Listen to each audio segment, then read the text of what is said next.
everybody! Hi, my name is Cheesy Coyote. I'm your student council president here at Kyoryuin Academy. Hello! How's everybody's Thursday? It's been a while since I streamed on a Thursday, but today seemed like the right day. I am here today to answer your relationship questions. I'm totally certified. Don't believe the lies. Actually, okay. Before I get started, I am an internet anime girl. I am not a certified licensed therapist or mental health professional of any kind. I'm not a life coach. I'm not a marriage counselor. I am just an anime girl on the internet. All right?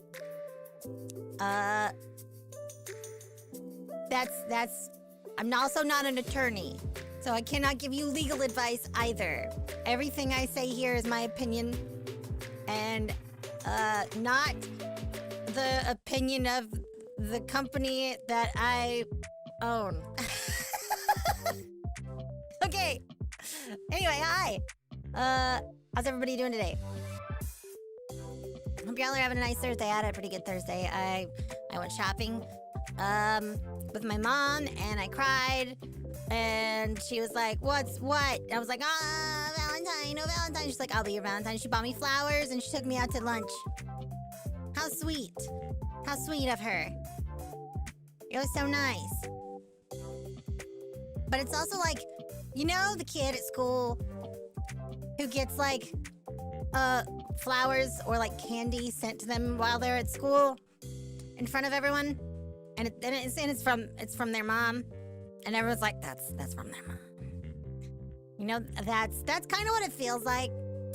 I mean, I'm okay with my mom being my Valentine and everything, but like, you know.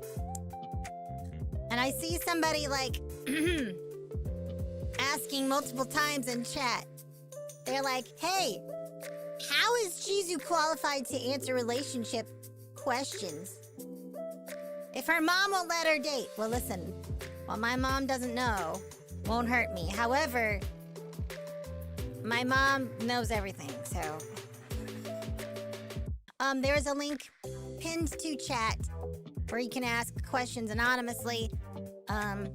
So, also this is a good way to screen trolls.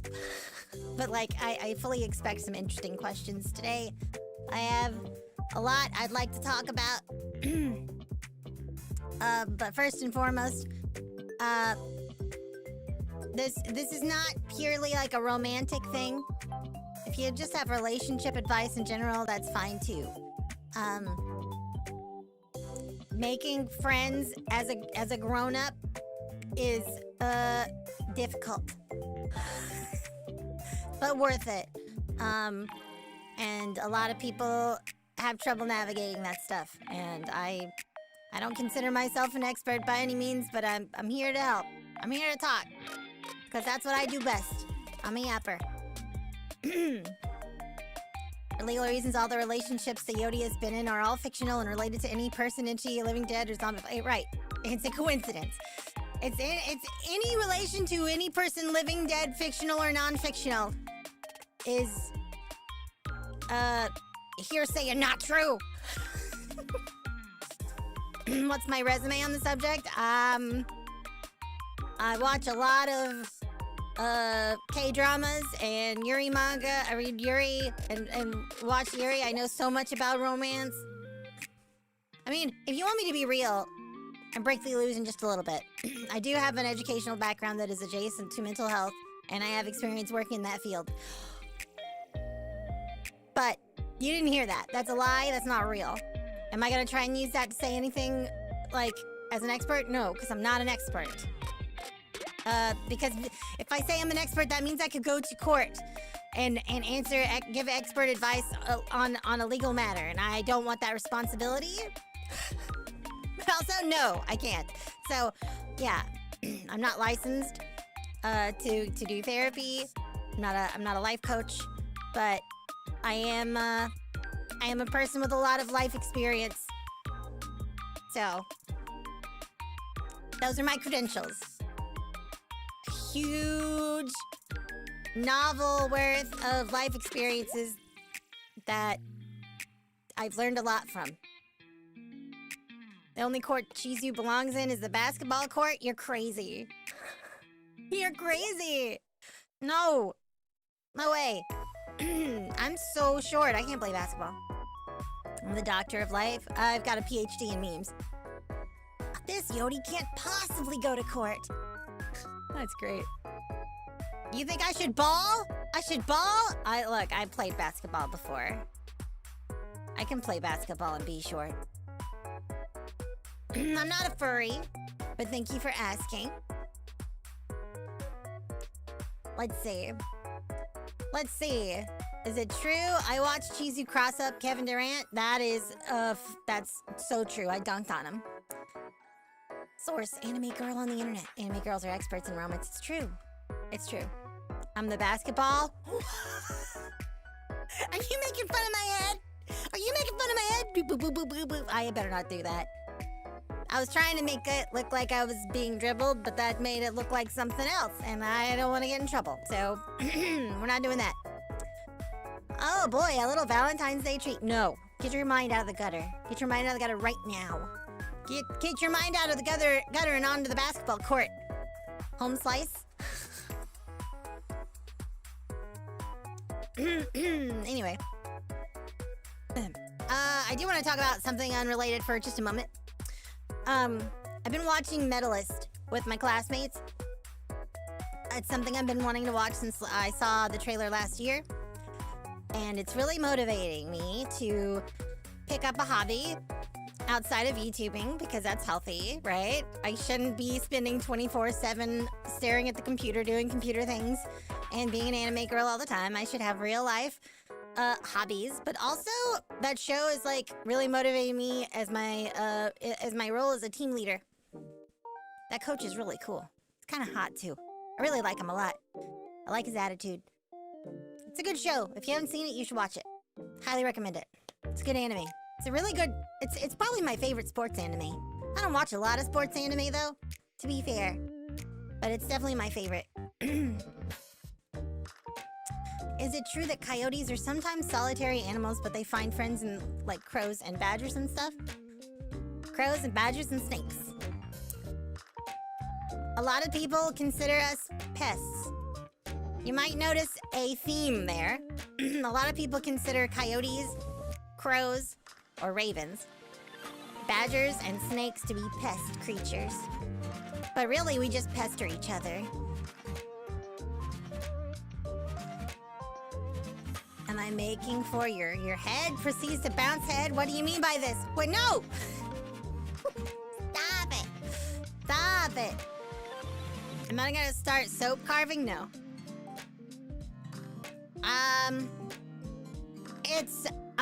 I might talk about it a little bit, but it's not something I really want to. I don't really want it to be a thing I talk about on stream. It's a hobby that is related to the show Metal. It's figure skating, guys. I wanna ice skate. I wanted to do it since I was a little girl, but I never had the opportunity. And that show is all about it not being too late to do the things you want to do, and I think it would be really cool to learn how to do it. And I want it to be just for me. Not content, not for the internet, just for me.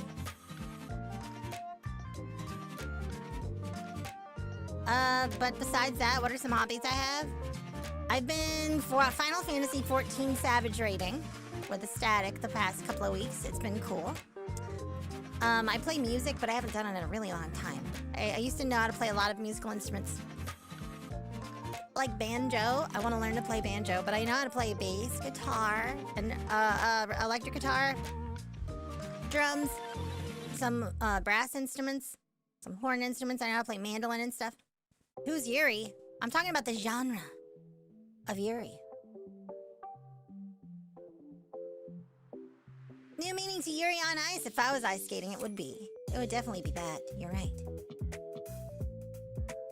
My mom and sister were professional figure skaters. It's an amazing thing to watch. I just want to feel the wind Well, not wind, I guess, because you're indoors. Because you're in a skating rink, but, like, you know what I mean. I want to feel the speed of gliding on the ice and, like, moving around and being all cute and stuff. Maybe someday. Just don't ice skate up a hill. I would never do that. That's crazy. Have you watched the K-drama 2521? No, I am actually, I only see clips of K-dramas. I've never actually watched a show. I've just seen, like, clips of them on my vertical feeds. It's something I'd like to get into, though. I want to learn Korean, too, but, you know. I've never watched Yuri on Ice, but now I kind of need to. I got the need for speed. I go so fast. All right. Let's see if there's a question on the thing. See if we got any anonymous questions.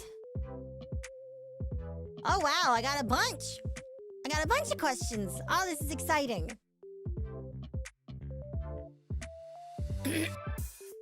Excuse me, I had to clear my throat.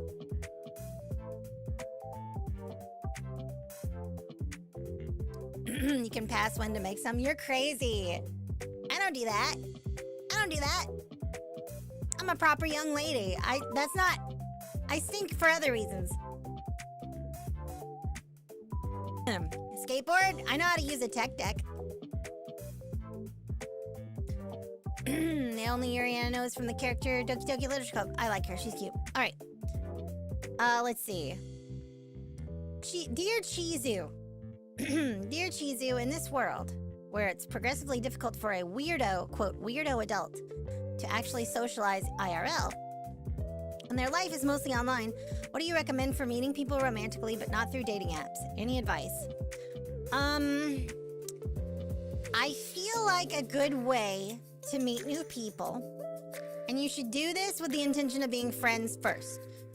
You should always do this with the intention of meeting people to be friends first. All right? Even if they're attractive to you, you should be considering friendship first. But something that you could consider a hobby you could get into that involves other people would be a good one. So something that is in line with your values or your personality and in line with the kind of people you want to meet. Magic the Gathering could be it. Playing competitively, like Friday Night Magic and stuff. That's one way to do it. But I'm going to tell you a secret. It's not really a secret. But if you're like a guy doing this, you definitely need to go with the intention of being friends. I'm telling you right now.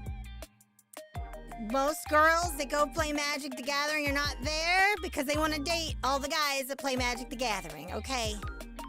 Don't be that guy. All right, don't be that guy. All right? I think good relationships that are built to last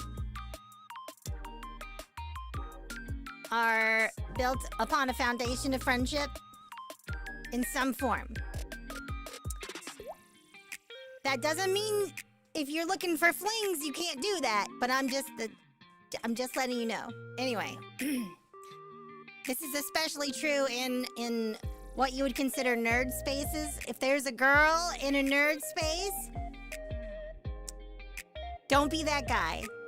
Okay, be friendly. But be friendly with the intention of being friends. Not friendly with the intentions of getting it on or dating, okay? That comes later if things work out. Okay.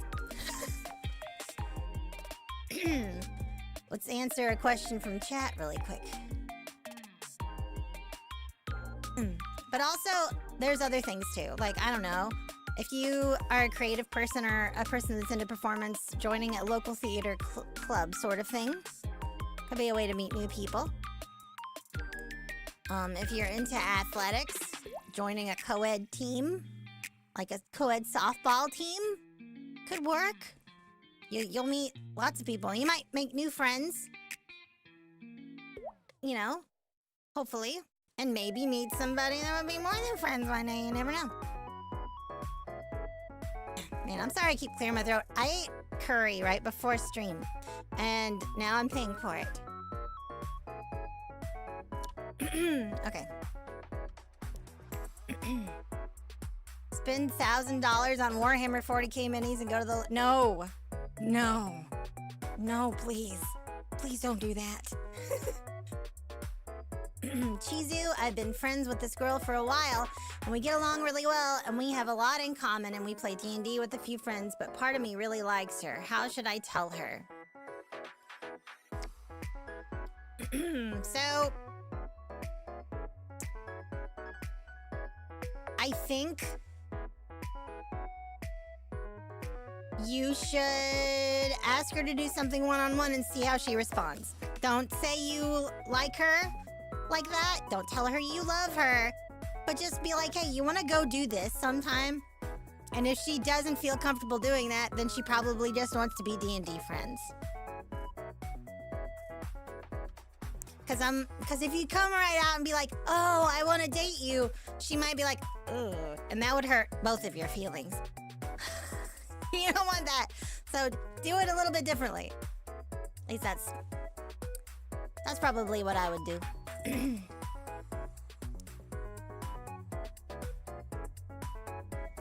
A good chunk of girls that play Magic the Gathering are also not into girls.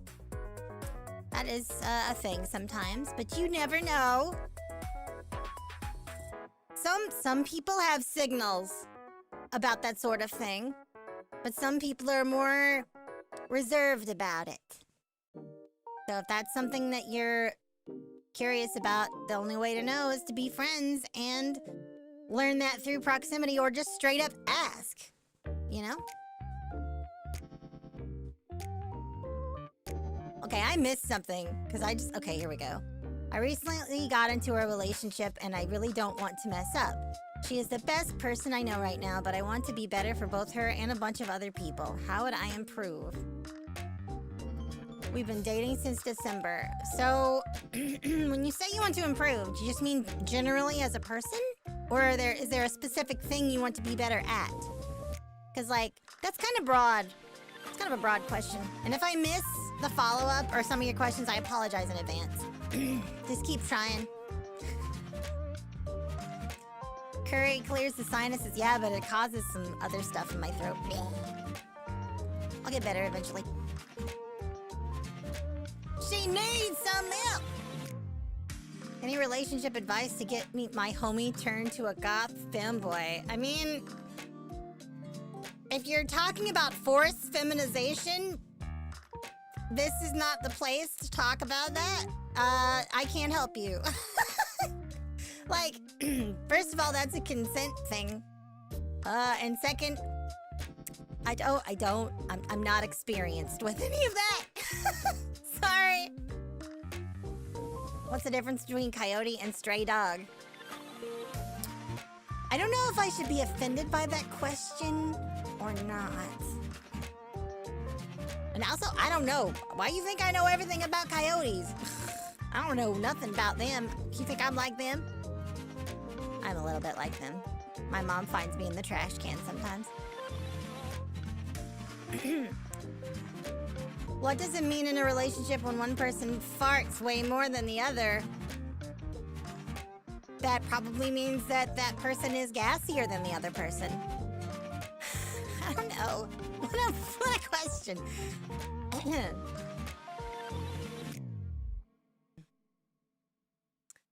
You accidentally sent that? Yeah, sure, okay. I am so far behind on chat, I think, but I'm trying my best.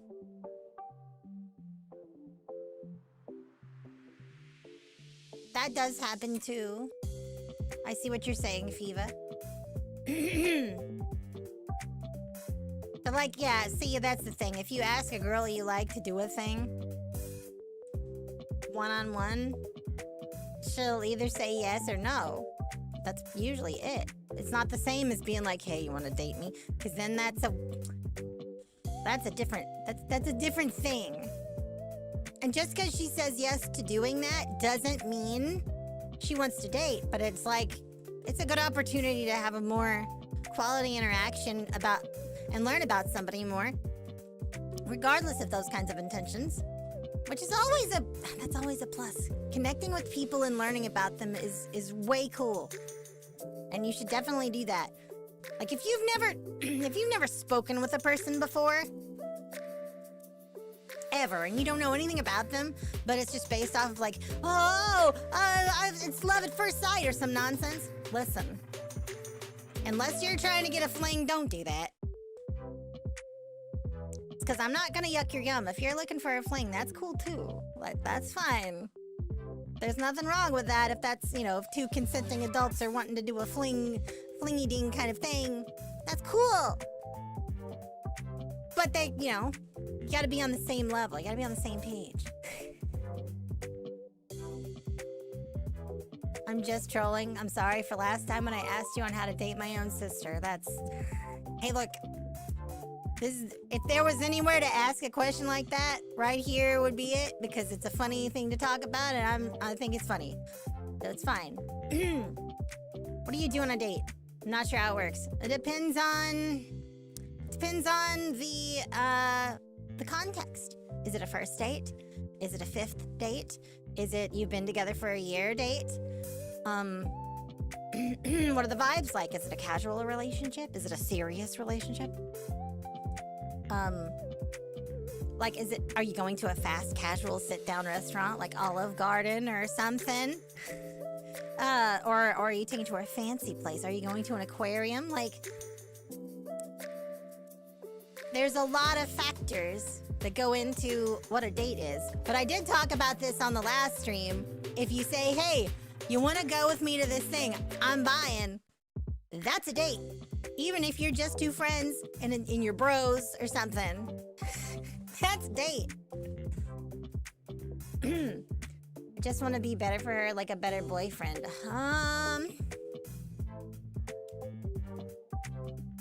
So I guess, it's difficult because I could just be like, straight up ask her what would help strengthen your relationship. Or is there anything okay, here's a thing you can do if you're in a long-term serious relationship that I think is very helpful. You should have, this sounds businessy and dry and weird, but I promise you it's good. You should have regularly scheduled check-in time. And you can do this at whatever frequency you want. This could be quarterly, every 6 months, every 3 months, once a month, whatever you think needs to be happening.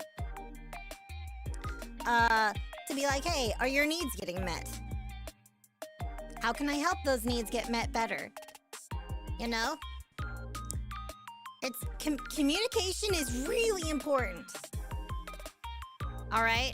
And if somebody's not willing to communicate, that's probably not a good sign. But, it's all about comfort level and consent and stuff like that. Excuse me.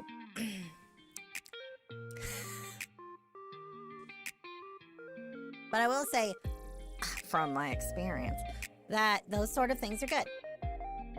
It helps build good expectations and long-term happiness for both people.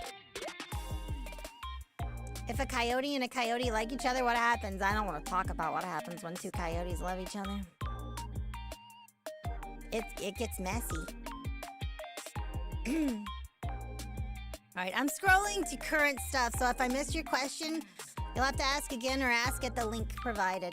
Oh, you like my ears? I'm glad you like my ears. Quarterly relationship review to improve shareholder relations. Yeah, but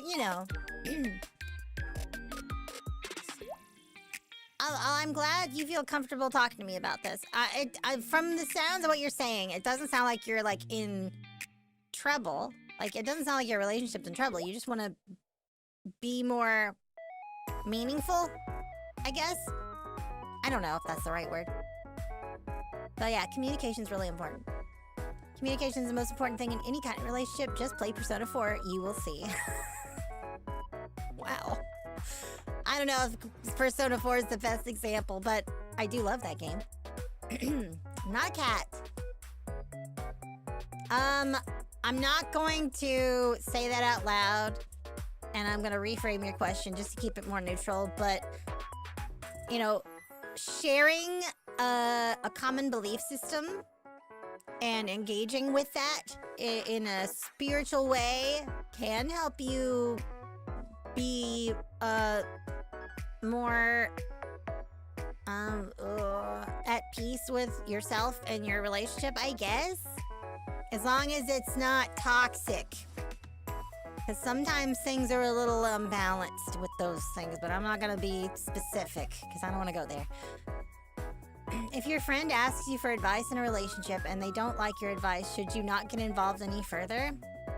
So, if you have a friend that asks for your advice or vents to you, I guess those are two different things. If they straight up ask you for advice, listen to what they have to say, and you can tell them what you would do, or, you know, refer them to someone else they could ask if someone you know is an expert or knows better about a thing. And if they don't take it, I mean, I guess it just depends on your own boundaries, right? It's like if you're willing to be there to just listen and watch a person not follow your advice and do your own thing, like, I think it's okay at some point to be like, hey, listen, I give you all this advice and you don't listen to any of it, so I'm just done giving it to you. I will listen to what you're saying, but I'm not going to offer any solutions anymore. You can totally be like that, and that's fine. And if they don't like that, I don't know what they want from you, because they're not listening in the first place.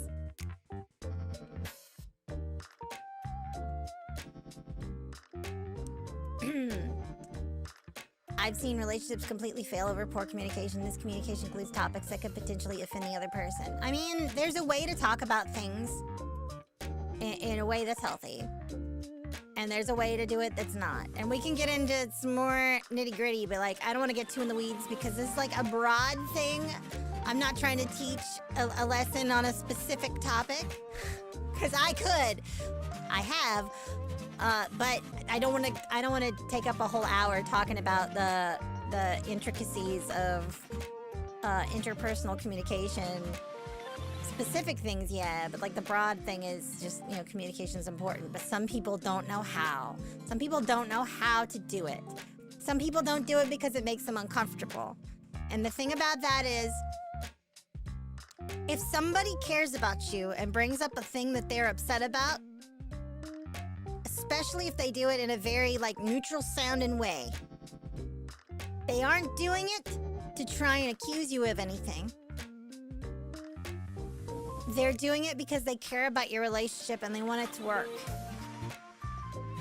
And even though it might feel uncomfortable, it's good to have those conversations and try your best not to get defensive fully. I don't mean like roll over and let the other person have their way. I don't mean like, you know, be completely like a wall and not listen to them either. There's a middle ground that's important, right? And, you know, protecting your peace too much and being like, well, I'm uncomfortable, so this relationship is unsafe. That's not it. Having those difficult conversations is how you build a stronger foundation and stuff. And both people have to know that when they have the conversation that they're gonna come out the other end okay. If somebody doesn't talk to you that way and it feels like an ultimatum, or they're very accusatory, and instead of talking about how they feel, they're talking about how you did them wrong or something, then that's a bit different. But man, they should really teach communication skills, like interpersonally in school, because there's way too many people that don't understand these things because they grew up with family members that don't know how to communicate correctly, and then so they think that's normal. It's really unfortunate. Where did I go? That was like 5 different conversations at once. I'm sorry. Anyway.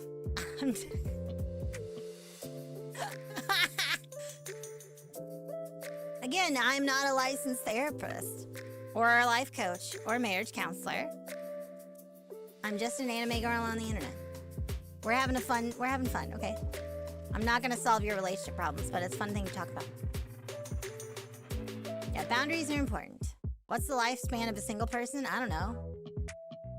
I don't know. Like what? I don't know. I don't know the data on that. I don't know. There's research probably that's like the lifespan of a single person versus someone that's been married for 50 years. There's probably research out there, but I don't know it. Yeah, lack of communication breeds resentment. And resentment is a relationship killer. I believe that 100%. Also, you don't need a relationship to be happy. Making friends that you enjoy being with is so much more fulfilling. That is a thing. That is a thing. There's a lot of people, though, out there that, they take an approach to, building friendships. Like, well, since it's not a committed relationship like that, I can be a little more loosey-goosey about things and more casual. And that works for a lot of people. Because a lot of people, inverse to that, a lot of people date that way. A lot of people just date that way, too. It's really casual, even if they are together for a long time. Like, some people date and don't talk to each other for a long time. And I think that's crazy, but that's because I couldn't do that. I could not do that. But, like, I don't know. All of it comes down to communication, understanding people's boundaries, and asking them about it, too. If they aren't coming forth and telling you about it, ask them calmly. Anyway. Don't worry, Cheese, you half of us went down the ADHD mind palace halfway through that. That happens. How much juice is too much juice? Are you... I don't understand what you mean. Does the lifespan of a single person end when they get into a relationship? You just blew my mind. You just blew my mind. Man, I was worried I wasn't gonna get... Never mind, I don't have to say that. Anyway. What kind of hot sauce is my favorite? I really like Grammy Really Wants to Kill You hot sauce. But I also like Cholula. When they break up, does it start from zero? Yeah, that's a crazy question. I haven't dated in 10 years. College, then work, then COVID. Ah, I'm sorry to hear that. Unless you didn't want to. Because it's okay to not want to date, too. Don't feel pressured. Don't let people pressure you and be like family members, when am I gonna get my grandkids? Don't let them do that to you. Don't let people be like, do you want to be lonely forever? Like, you can have friends and not be lonely. And the inverse is that you can have friends and be lonely. It's all about communication. Don't let the voices win. That's important. Solitude is peaceful. All it is game with the bros. Some people prefer that, and that's fine. But also, that's not solitude. Because you have your bros. Right? And it's okay to love your bros and love your friends. I don't understand the question. I am Chizu Coyote, and I am the IP holder of my face. Just rizz up the bros. I mean, hey, if that's the direction you want to go. Let's go to the next question on the anonymous ones. Is it wrong to pick up girls in a dungeon while drinking your juice in the hood? No. I think that's okay. Just make sure that they're not actually like monsters. And sometimes even that's okay.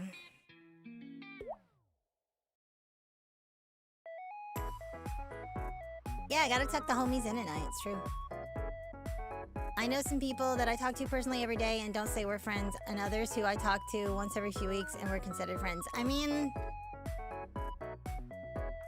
everybody's different, and you know what else? Sometimes the friendships you have between different people are different, right? There are probably people that you don't mind them coming and going and you don't hear from them for a long time. and it's just fine. And then there's other people that are like, wow, I haven't heard from this person in a few days, and I'm gonna be absolutely fucking mentally ill about it. Right? It happens.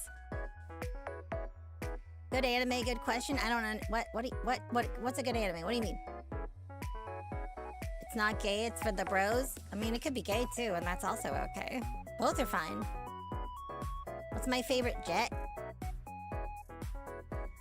The character from Cowboy Bebop. I don't know. Gotta cosplay as cheesy for the bros that are lonely after a breakup. If my ideal girlfriend doesn't go outside, how do I meet her triumph? Okay. First, I need to address that. If you are cosplaying as me, and you're a dude, and you're cosplaying as me to get it on with another dude, that's crazy! I'm not asking to know about this. I'm not asking for adjacent fan fiction or anything. I don't want to know, but like, holy shit! That blows my mind. Is that real? Is that real? Should I be embarrassed? That's crazy. I've heard some insane stuff. That tops it. I was about to ask a really inappropriate question. I'm gonna keep that one to myself. Okay, anyway. Don't do relationship stuff, it will debuff. Debuff what? Hold on.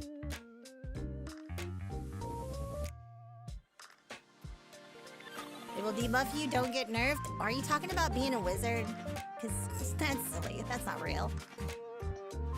If it was real, I'd have so many magical powers.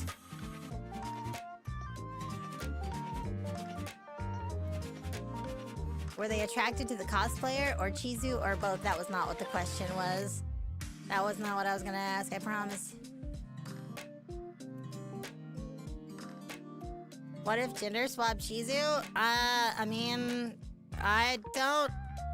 That's not canon, but whatever y'all do in your free time is your business.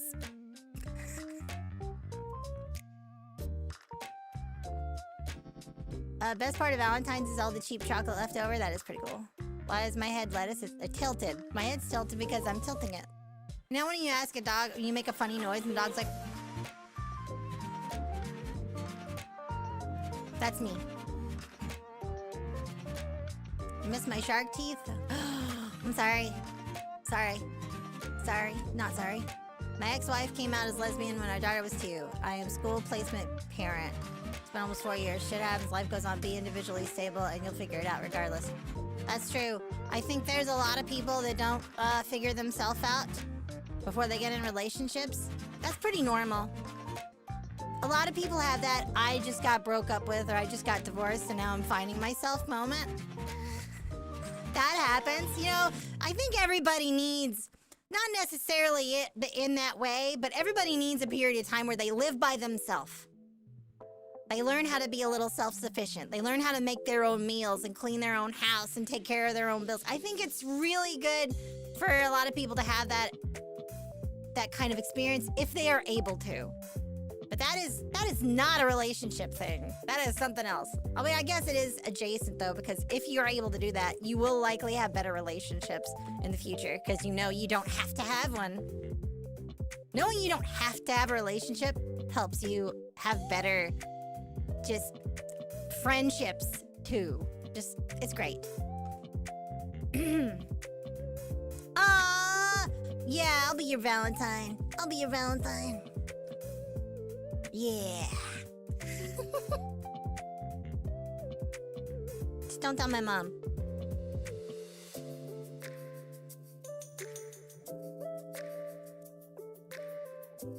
What? There is that chat's not. I'm only on the YouTube. Okay. I'm gonna do one of the anonymous questions now. I don't know. life advice thing. How can I avoid bullies in school if they keep coming to me? This is hard. This is such a difficult thing to talk about because I don't know how they deal with it in school now. And I'm gonna be real, the way I learned about anti-bullying stuff was not okay. It was all about accountability, and I think that's terrible. The people getting bullied should not be held accountable for the bullying.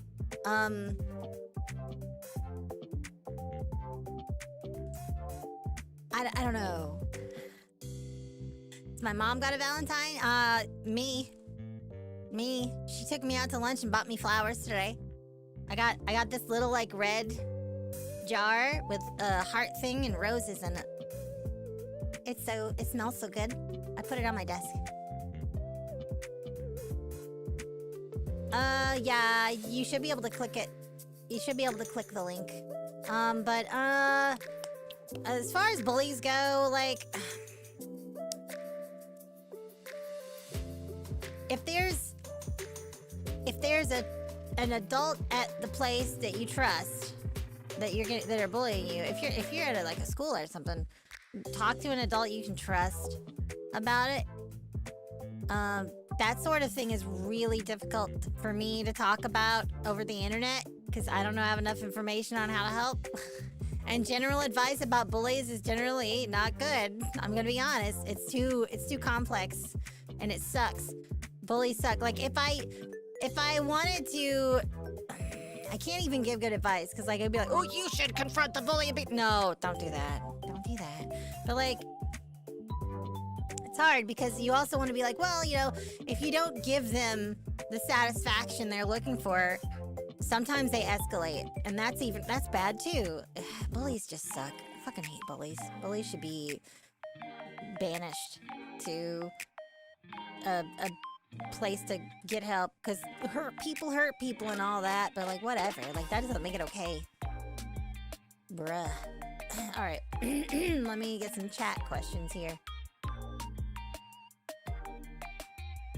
When I was in school, I just bit them and didn't let go. Yeah.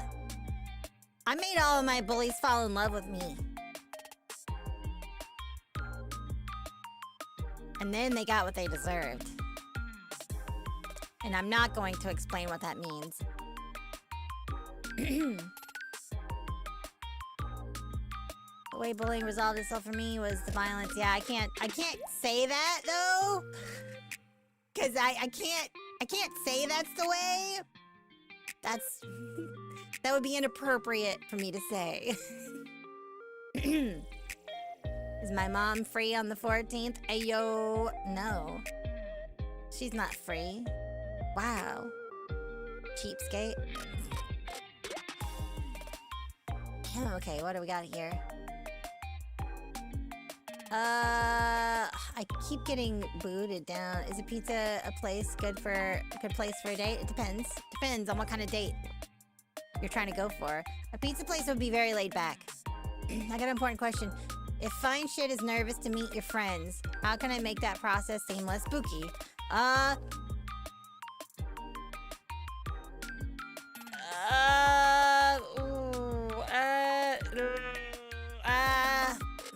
That one's a little rough for me.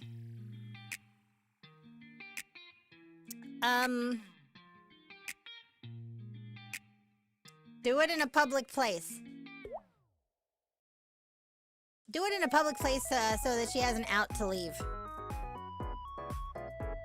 That's probably what I do.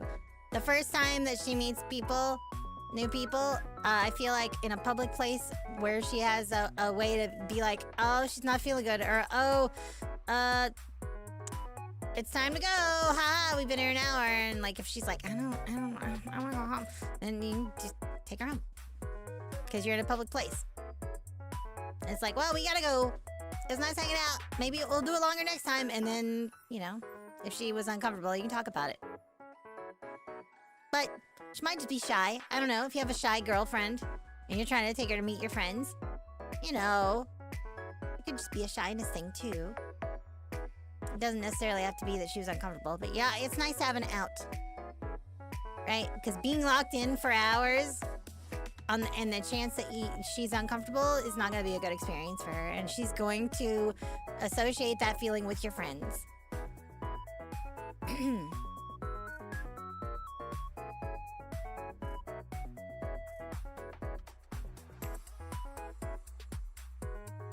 Your partner has a birthday near Valentine's Day. Do you do something special for both days or just make one of the days extra special?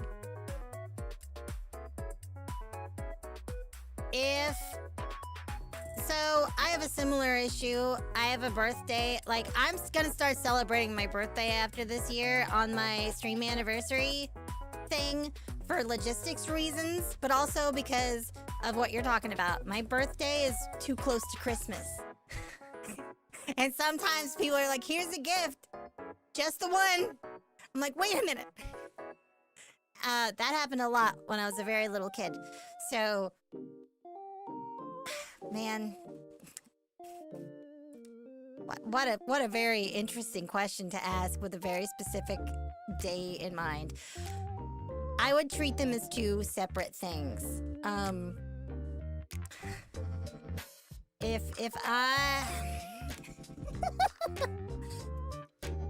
I hypothetically had a partner who had a birthday close to Valentine's Day, I would treat them as two separate occasions, and I would give Valentine's stuff on Valentine's Day and a birthday thing on the birthday, because having them tied together really fucking sucks.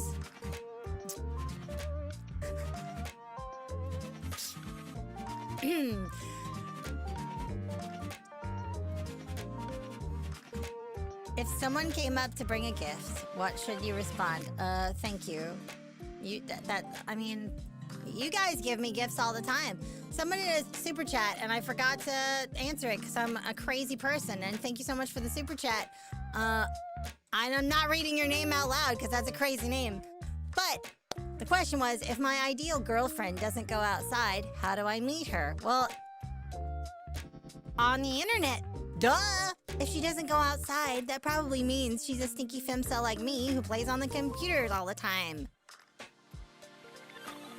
Duh! I hate the mentality of hurt people because it's literally like an eye for an eye mentality. That's it. No, well, I think people misunderstand it. Hurt people is not an excuse. This is something I have problems with because of my experience. I know a lot more than I wish I did about the way humans and their emotions work. So I over-intellectualize my own emotions, and I have too much empathy for other people's emotions sometimes. So being like, well, you know, they did this because this, and this. It's not totally their fault. However, that's not true. It is their fault. Everybody has feelings. Everybody has negative feelings sometimes, but not everybody acts on those negative feelings in negative ways. So, just because somebody has a reason for their behavior doesn't mean they have an excuse for it or a justification for it. They should still be held accountable for it. Just because you know the why doesn't mean nothing should come of it. You know what I mean? It's a little bit different than eye for an eye. If your partner's birthday is on February 29th, then do you wait 72 years? It's not 72 years. It's 4 years. It's 4 years. And no, I've actually known people whose birthday were on February 29th and they just celebrated on the 28th or the 1st. On non-leap years. Sorry, Chizu, I need advice. I think enemy aim 9 what? I don't understand what you're talking about. Are you talking about guns? I don't get it. My sister's friend giving me half-eaten pizza. Does that mean she likes me? And also, how do I recover from rejection? She gave you half-eaten pizza. That probably just means she wanted to give you a piece of half-eaten pizza. That I wouldn't look beyond that. I'm gonna be real. What if they think a simple thank you is lame or bland? Wait, I don't understand the question. I mean, somebody should be giving you a gift. If somebody is giving you a gift, it needs to be unconditional. Nobody should be giving a gift with the expectation of anything in return. That's not a gift anymore. That's a bribe. Okay?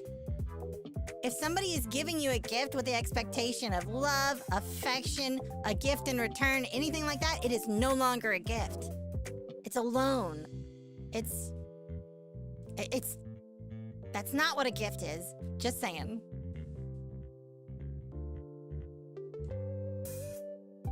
Thinking too much is also a bad thing, yeah. Well, if you overthink a thing, some people are averse to certain types of communication. If you're too open, it scares a lot of people off. Sometimes it scares people because they're not used to it, but sometimes it scares people because they know they can't do certain things with you. But I don't want to scare people off, you know? That's because that's the thing. You get on like social media or like a vertical streaming thing and it sends you a bunch of videos about how somebody is a narcissist and now you believe it. It's not always like that. But you can trick yourself into feeling that is true, unfortunately. I like a girl and told her when I told her we had to leave right then, she said she would tell me later and never told me yes or no. I don't understand your question. Can you ask it in a different way? I'm sorry. Humans have emotions. Damn, they should fix that. I love having emotions.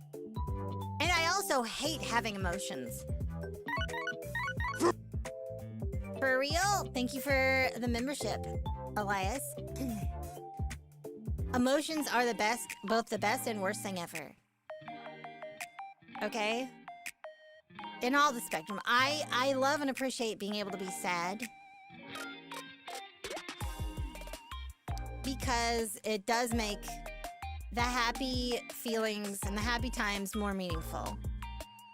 But that doesn't mean people should suffer in order to feel true happiness. People should have the opportunity to just be happy. I don't think it works that way either.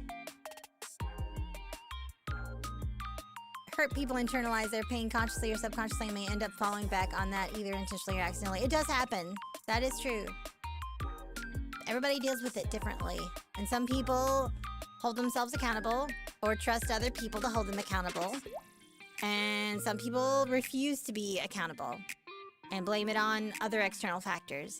Oh, the universe hates me. Oh, nothing ever goes my way. Oh, I have such bad luck. Sometimes that's true. Some people are unlucky. I've experienced a lot of bad luck in my life. But, you know, I made the best of it.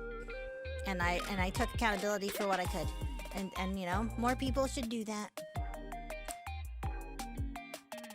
Rejection is a shitty, beautiful experience that brings humanity together. I hate that. That is so right. I hate that. I hate how right that is. I have a question, but I know it's not about relationships, but I just want to know how to get a girlfriend. I mean, that is a relationship question. And I think everybody wants to know how to get a girlfriend, but I think something I said earlier is important. I think you should not enter into interactions with a girl with the intention of being a girlfriend. Like, it's okay to hold that space, be like, man, I bet you'd be a really good girlfriend. That's fine. As long as you leave it there at first. And then you're like, get to know the person. Get to know her. Okay? Meet more people. Somebody that likes you will come along, and you will like her, and it'll happen or it won't. I don't know. Thought I might get a girlfriend from half-eaten pizza sign. Also, how do I know and understand women so I don't get broken by half-eaten? Stop looking for signs. Stop looking for signs right now. Stop it. All right? Stop. Stop it. The only sign that a girl wants to be your girlfriend is if she tells you that. Okay? And you can get to that in a lot of different ways. But it's always better to be associating yourself with people that are willing to talk to you about real stuff. Because if it's not real stuff, then that's, you know, I don't know. What is that? I don't know. I'm losing the plot, you guys. Hold on. If you want to be her lover, you gotta be with her friend. Gotta be her friend. Never mind. What? I don't know how that goes. I heard you may fascinate a woman by giving her a piece of cheese. Is that true? I mean, I would love it if I got a piece of cheese. I love cheese. I don't think it would make me want to date somebody, but I would appreciate the cheese, and I would love the cheese. And I would say thank you for the cheese. I guess I'd be a little fascinated, especially depending on the type of cheese. Relationships make me kind of sad. If something happens, it would never be the same for both sides. Well, alright. I get to talk about this now.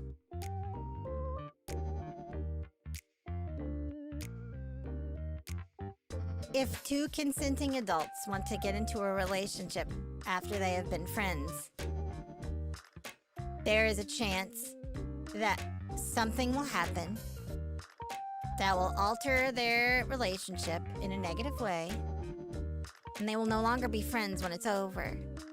This is a risk you take. And if both people want to do that, that's how it goes. And you might go, well, that's a lot of pressure, or that's a lot of, like, it's a lot of effort to put into somebody that's just going to end up breaking your heart. Listen, the heartbreak is what makes it so special.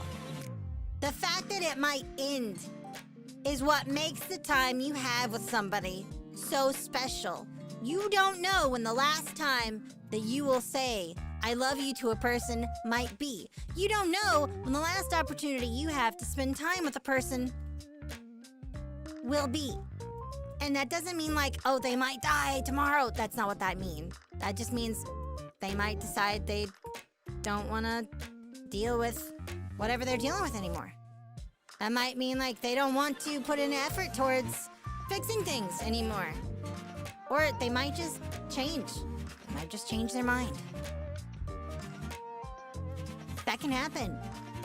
So that means, hey, if you have an opportunity and you both feel like it's the right thing to do, even though it might mean you won't be friends later, that doesn't mean it's a bad idea. Enjoy the time you have with people while you have them in your life. People drift in and out of your life all the time. That's normal. That's how life works. And, you know, especially the older you get, the more important it's going to be that you enjoy the time you have with people while you can.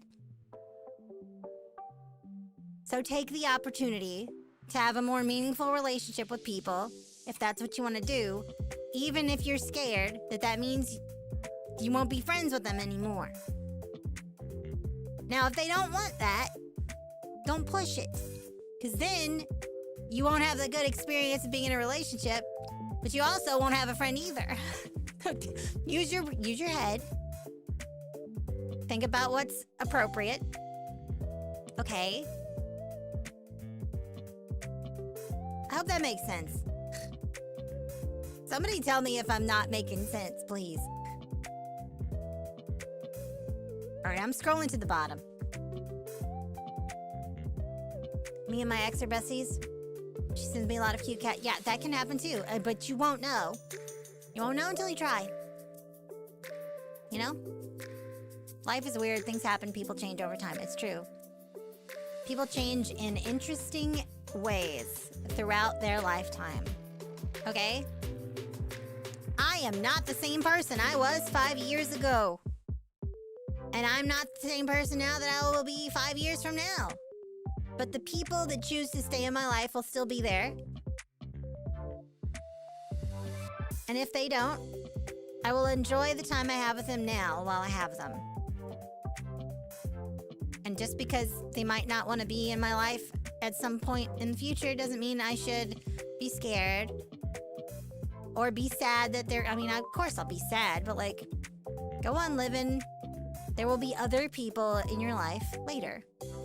You know? I don't know. I feel like I'm rambling, and I knew this was going to be a ramble sesh, but I'm doing it. Could you have close friends of the opposite gender while being in a relationship? Yes. I mean, people that are attracted to the same gender deal with this all the time.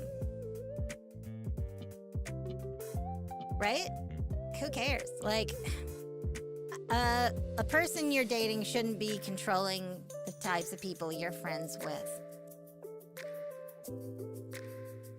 Unless it's like significantly bad for you and they're like, listen, this person is really messing you up. You should probably stop hanging out with them. Like, if it's legit, okay. But like, generally speaking, who you're friends with is for you. And like, if your partner's like, hey, this person makes me uncomfortable, you know, it's probably a dick move to bring them around still. But that doesn't mean you can't be friends with them anymore.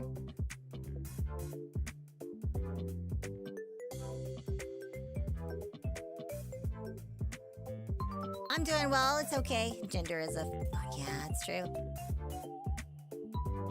I have close female friends and my girlfriend doesn't mind. I mean,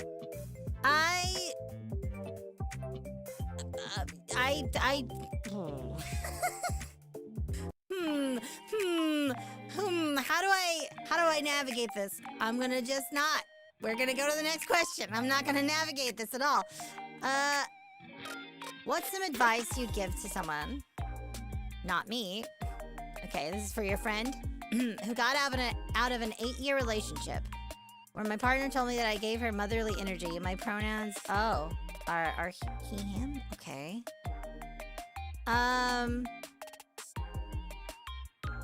There's a lot to unpack here. Let me read this again.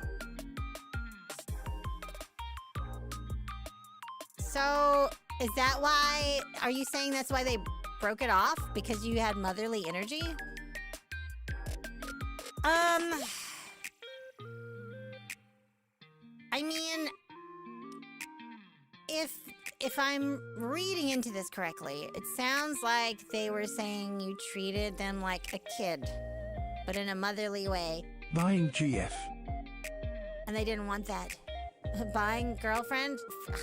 If you're buying me as a girlfriend, you better be paying way more than $2. Thank you for the super chat, though.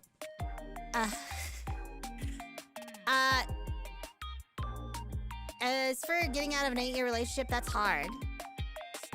Spending that much time with one person and probably thinking you're gonna be with them for a really long time and it just ending is always tragic. It's always sad. And it will take some time for you to get back up on your feet. But once you are, you know, hopefully you are doing things that make you feel like a person on your own 2 feet. And learning to live in your own space without other people, it's hard at first. But I believe you can get through it. And you should spend that time reflecting on, you know, who you are and how you can have a more healthy relationship in the future. Yeah.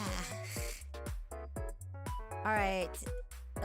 This chatter says I'm a dude who's straight and most of the people in my friend group are female and I don't know why would you by chance, would I by chance what? No, why?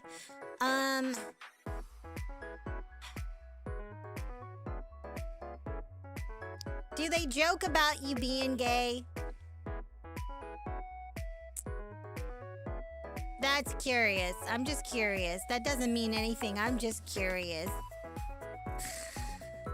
Like, did they know? Are you loud about being straight? Like, do they know? I don't... Okay. Alright, so they know the score. So they just feel really comfortable around you then, right? I think that's significant and cool. I mean, they must trust you a lot. I think that's cool. You haven't, like, made a pass at any of them, have you? always been like this? What do you... Okay. Out of curiosity, what do you do with them? Do you just hang out and watch, like... watch TV? Or, like... Do you go to, like, out to eat together a lot? What kind of activities do y'all get up to? Like, I don't know. That's interesting. I mean, it's not unheard of. I think that's neat. But it, you know, they still be cool with you, but legit see you as a friend. Like, it is actually possible, man. It is possible. It's more than possible. And I mean, if you're happy with that, and they're happy with that, then I think that's cool. Do they breakfast? Yeah, do you go to brunch? Play video games. Oh, that's really cool. So, I think the real thing is, why do you want to know why?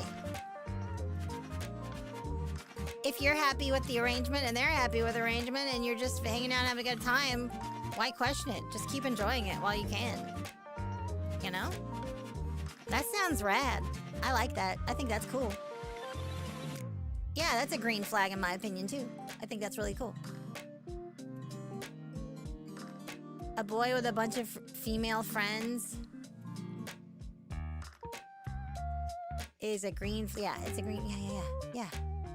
Sometimes guys hang out more with girls just because straight guy relationships hardly discuss things like deeper emotions. That is true. That is true. People that are socialized that way, people that are socialized in a masculine way growing up have a really hard time talking about their feelings in general, but especially around other masculine people.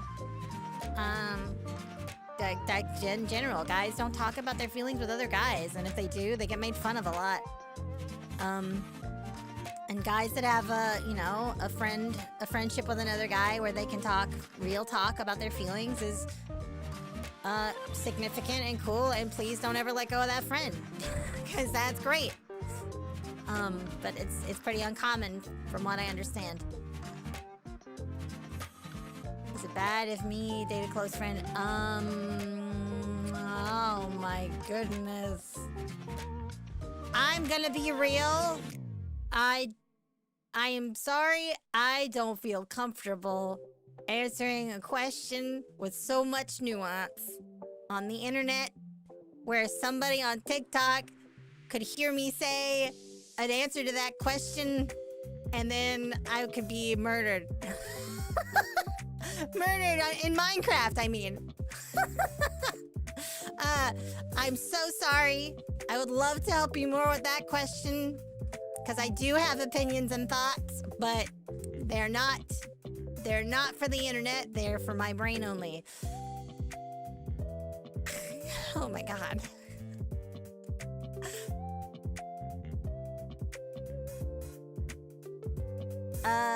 Let's see. Okay, let's go to another...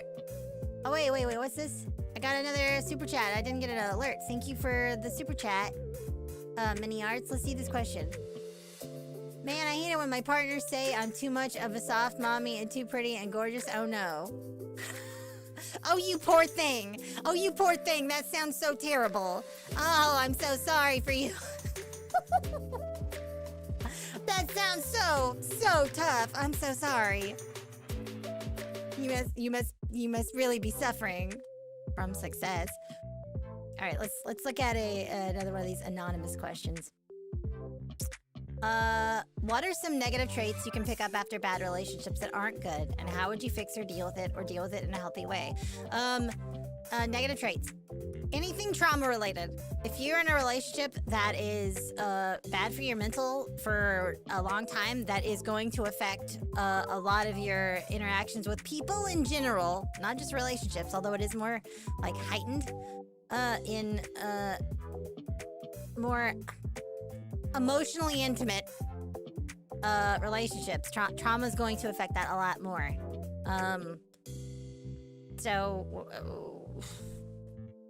The way you have conversations about your feelings and boundaries and how you talk when you're mad and how you react when you're angry about a thing You can pick up a lot of negative traits if you're in an unhealthy relationship, so that when you get into healthier relationships with people in the future, friends or romantic, doesn't matter, you're gonna behave in a way that's unhealthy to them because of what's happened to you.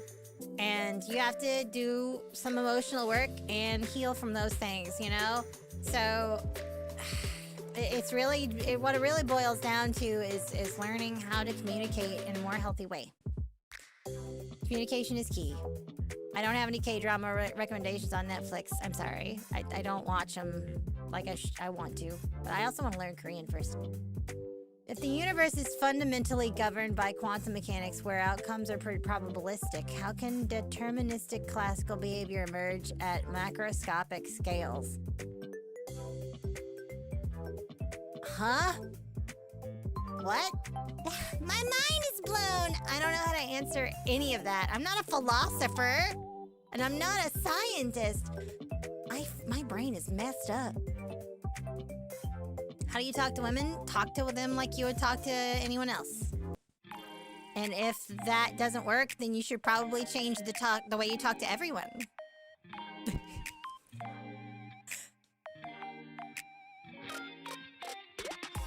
We got Chizu doing someone's homework. I ain't doing that. I ain't doing that. Ain't no way. I'm not doing your homework for free. So I'm not a philosopher. How do I make female gamer friends online? I'm tired of only dudes. You know?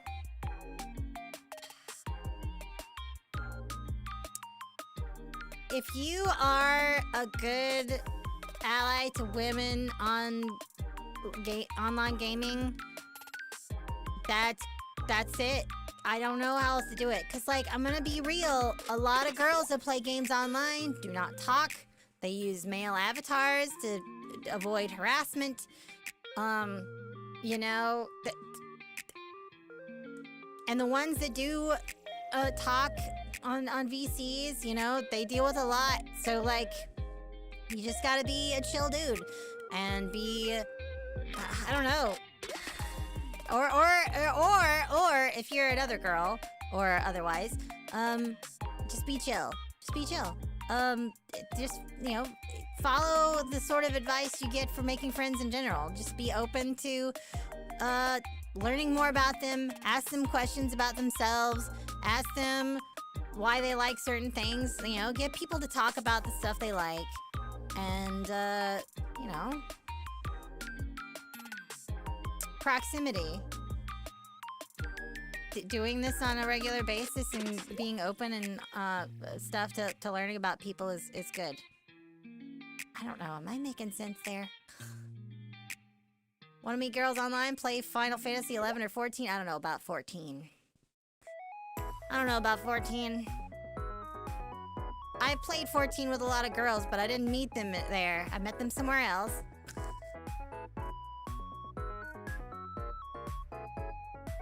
Chizu, where the baddies at? My house, obviously.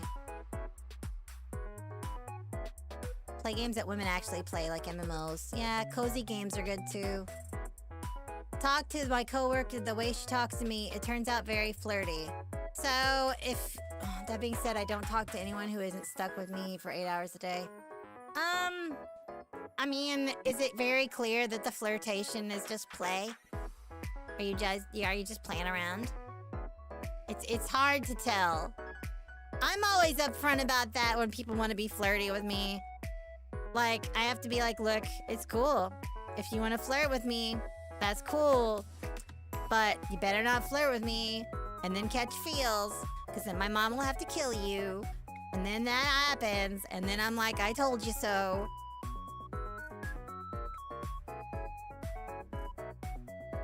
It's very clear that it's just fun and will not lead to anything else. That's fine then. I'm sorry. I guess I misunderstood if there was a question. I'm sorry.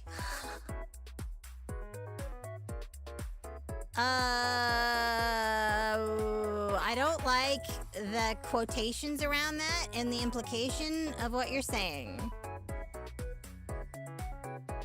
I'm not sure what you mean, and I am giving you the bombastic side eye right now.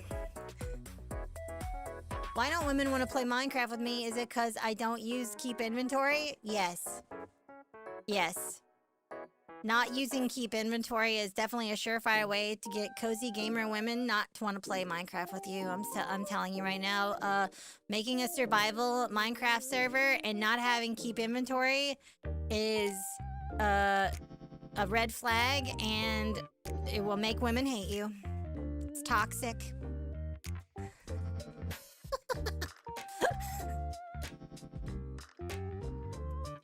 Jesus' mom is straight up Scott Pilgriming the situation. That implies some stuff, and I'm not going to address that. Whenever I hear a voice that catches my heart, I get shy and run away. What should I do? As another person who falls in love with voices and the people those voices come out of because of those voices, if you're trying not to fall in love with people because their voices sound wonderful to your ears, I've got bad news. That's not likely to happen. So it's really more about being able to handle those feelings when they happen. If you're worried about being shy and running away from people that you want to talk to, then, you know, you're just gonna have to learn to be okay with being embarrassed and flustered in front of people that you like. You're gonna have to get used to feeling embarrassed and flustered around people you like when they say certain things that make you, make your heart pitter-patter. You know? Girls don't appear in toxic gamer environments. Not openly. A lot of times girls will not play shooter games with their comms. I never play with comms. I always play, if I'm playing and talking to people, it's in Discord. It's never in the in-game chat ever. Except, that's not true. When I played Stranova, I was on there always when I played ranked, and I actually met some pretty cool girls playing Stranova, actually. So, I take back a little bit of what I said.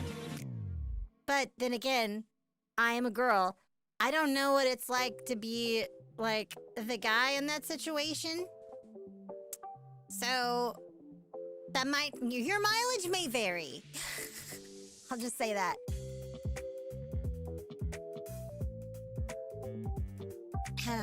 I don't understand what you're saying. Playing our own takeoff? Okay, real Mayano Top Gun, listen.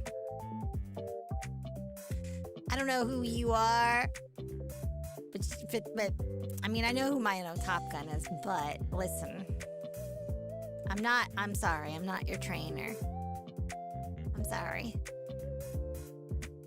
Highest compliment I can play someone is that I like their voice. I find most people's voices boring. A voice is a huge thing for me. But that's also because I am a VTuber and I listen to people's voices constantly. So if a voice piques my interest, I'm like, whoa, who's this person? Hey. Yeah, I have that problem.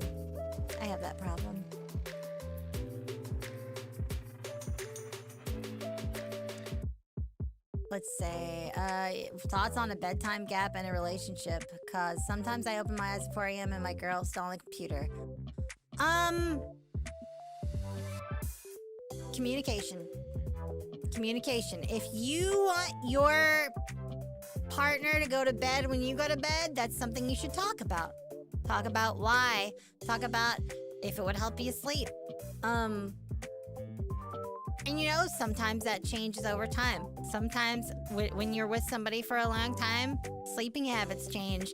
And people go to bed at different times sometimes. And some people are okay with that. And some people are like, well, I want to go to bed with you. And that's just something you gotta talk about. And you could always, like, compromise. Be like, okay, well, I'm not tired, but I'll come to bed and read a book until you fall asleep. And then I'm gonna get up and go play League of Legends again. You know what I mean? Like, if there's a way to work out most problems that are good for both people, that is, yeah, it's gonna be inconvenient, but listen, no good relationship is worth having if there's no inconvenience ever. Because that means somebody is not respecting themselves. Okay? A relationship is built on two people, and they are two people. Two separate people. And these people are not going to have the exact same comfort level, habits, or biorhythms in their brain, or whatever. And sometimes things are going to be inconvenient. You have to be willing to accept the inconvenience that comes with being in a relationship with a person, or a friendship even. Okay, there are a lot of people that are like, you know, it's my friend's birthday party and I was invited, but I don't want to go. And I said yes, but I'm just gonna stay home. No. If you're their friend, you'll go. If you are their friend, you will go. You will be inconvenienced for your friends. Okay?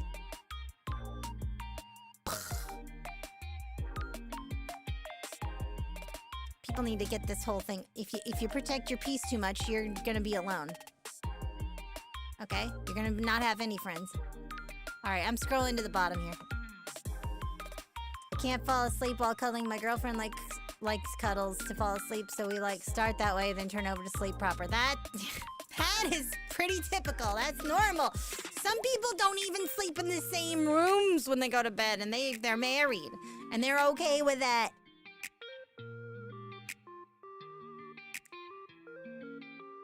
Most of the time I lay down with her so she can take her midday nap, and then I make dinner while she's sleeping. That's so freaking wholesome.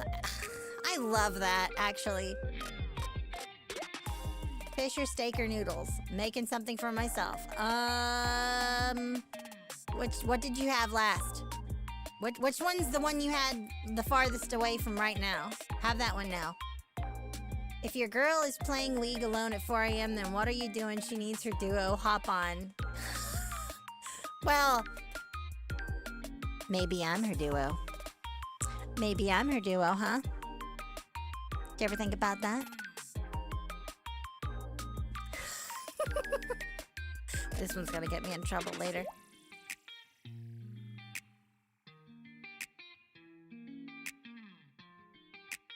Of course I'd know something about that. That's crazy.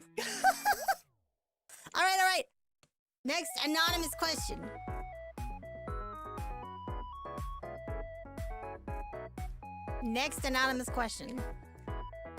There's a girl I really like, and she's completely my type, and I know I'm completely her type, but she has already said she's not interested in making new friends right now, much less romantic interest. So how should I proceed? Just live in the acquaintance zone or move on?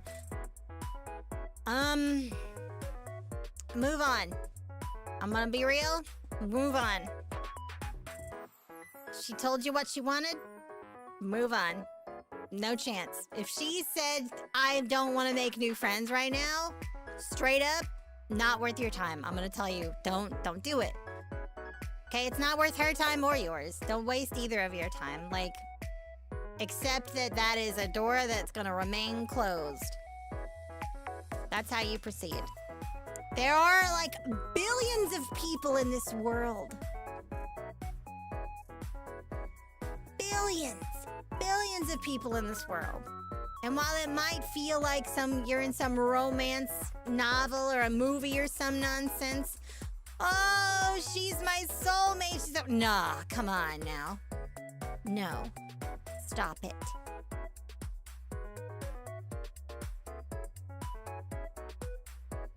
No. Take a little bit to grieve what you had in mind, and then move on. Do something for yourself until another person comes around that piques your interest, and then try to be friends with that person. Plenty of goldfish under the mattress? Like the crackers? Are you talking about, the crackers? I'm hungry now. Oh my god! I refreshed the page, and there's, 15 new questions. I'm gonna die. Wow, there's so many! All right, cool. Let's keep it up. Okay. I have a deep fear of opening up and being seen in romantic relationships. I feel scared of what happens if they find out who I truly am and the things I'm hiding inside. I have thoughts of when I spout out the verbal diarrhea and they know me, the real me is when they'll leave. This is why I have trouble expressing my feelings, especially in a coherent way, in relationships, which has caused a lot of them to fail. I am wondering what sort of advice can you please give me regarding being comfortable in opening up in romantic relationships and being more sensitive and in tune with my emotions. I think toxic masculinity and my upbringing plays into this. Okay, so I can speak on the first part a little bit. And this is not just romantic stuff, because a lot of the things I've experienced in the past few years, and really just my whole life, to be honest, the whole thing in your brain where you're like, I can't be an authentic version of myself to people, because if they find out who I really am, they will leave me. If they find out who I truly am inside, if they find out the real me, they're gonna abandon me. And this is not just like romantic, it's friends too. It's like, so you gotta play up this like weird fake version of yourself and never open up. Because once you do, it's too late. It's too late. You've opened up, they know who you really are, and they think you're gross, and they leave. This is because of a lot of toxic stuff you've been fed throughout your life. And I'm going to be as gentle as I can when I grab your face and shake it. And look you in the eye right now when I say this. There are people out there who will love that version of you too. There are people out there that will love the messy, emotional, whatever, impulsive, impatient, nasty mood version of you. There are people that want that too. And it is up to you to understand that when you start to show you, your real you, not the mask that you wear for work or for people when you first meet them or whatever, like when you finally open up to somebody, there are going to be a lot of people that do go, oh. There are going to be a lot of people that cringe away because they are not ready for that kind of realness. But then there are other people that will be like, wow, this person that I'm really fond of is a real person. Oh my God, they're a real person with flaws. They're a real person that has this problem or this problem, and they are sharing that experience with me, and I am learning so much about them right now, and I'm so happy that I'm connected enough with this person that I can see this.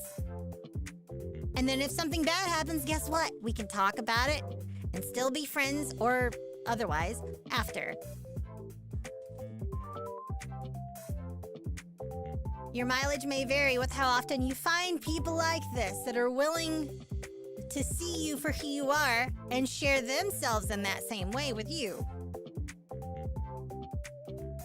But it's worth it.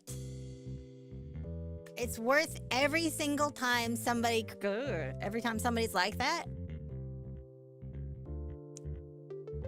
to have a handful of people that really want to see that and stick with it and talk things out and understand you.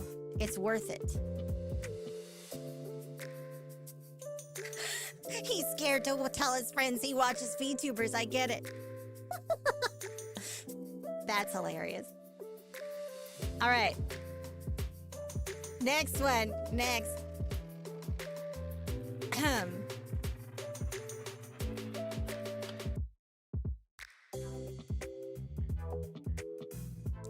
Remember, chat, if you don't think you're attractive, you're just not your own type. You know, sometimes it depends on the day. I went to the store today with space buns in my hair, and I caught myself in the mirror earlier, and I was like, damn, I look fucking cute. So, it happens. But it's also true. There are people that will find you attractive. Don't be too down on yourself about looks. I know that's a difficult subject for a lot of people. But some people are superficial about that, some people aren't. And even then, some people that are superficial, they might still find you attractive because you might be their type. Who knows? You might just be living in an area full of people that are not for you. That happens sometimes too, unfortunately. I'm not a raccoon. I'm a coyote. What, did something happen and I missed it? Oh. My friends are kind of toxic. How can I deal with them?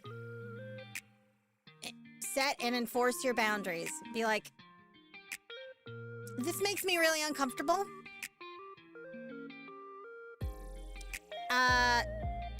If you're gonna keep doing this, I'm gonna have to go away. Because what that does is communicate to them what's making you upset or uncomfortable.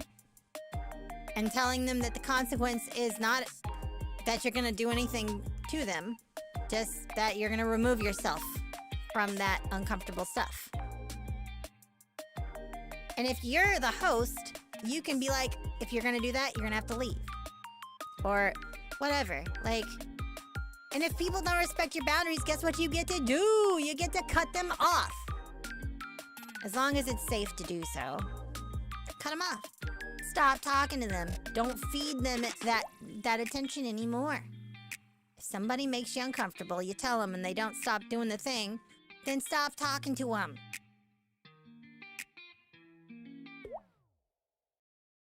Can I change your colors? I don't know how to do that. If you're talking about the colors over your name, you look salmon colored to me. Are dogs or pets in a good way to meet a companion? Sure. Like at the dog park? If you go to the dog park and then you meet another person who has a dog at the dog park, you're like, oh, your dog is so cute. And then your dog's like, oh, they like each other. That's so cute. And then you'd be like, so, you lived here a while? Or something? Like, how do you like it here? I haven't seen you around. What do you do? Oh, that sounds cool. I'm this. I'm this thing. I do this. Neat. How old is your dog? Aw. Your dog is so cute. What's your dog's name? Oh, wow. I don't know. Just talk. Talk to people. Ask them about themselves. Okay, what? Dear chizzhead, as someone who has been very independent for a long time, what would be some advice for setting flexible boundaries in relationships? By flexible boundaries, I mean a boundary that is meant to be crossed. Like holding hands or going out for drinks once you're comfortable. I understand no is no. How do you make a nah, let's wait a little bit? You just say nah, let's wait a little bit. You just say, I don't feel comfortable with that right now. You can just be like, it doesn't mean no forever. I just don't feel comfortable holding your hand right now.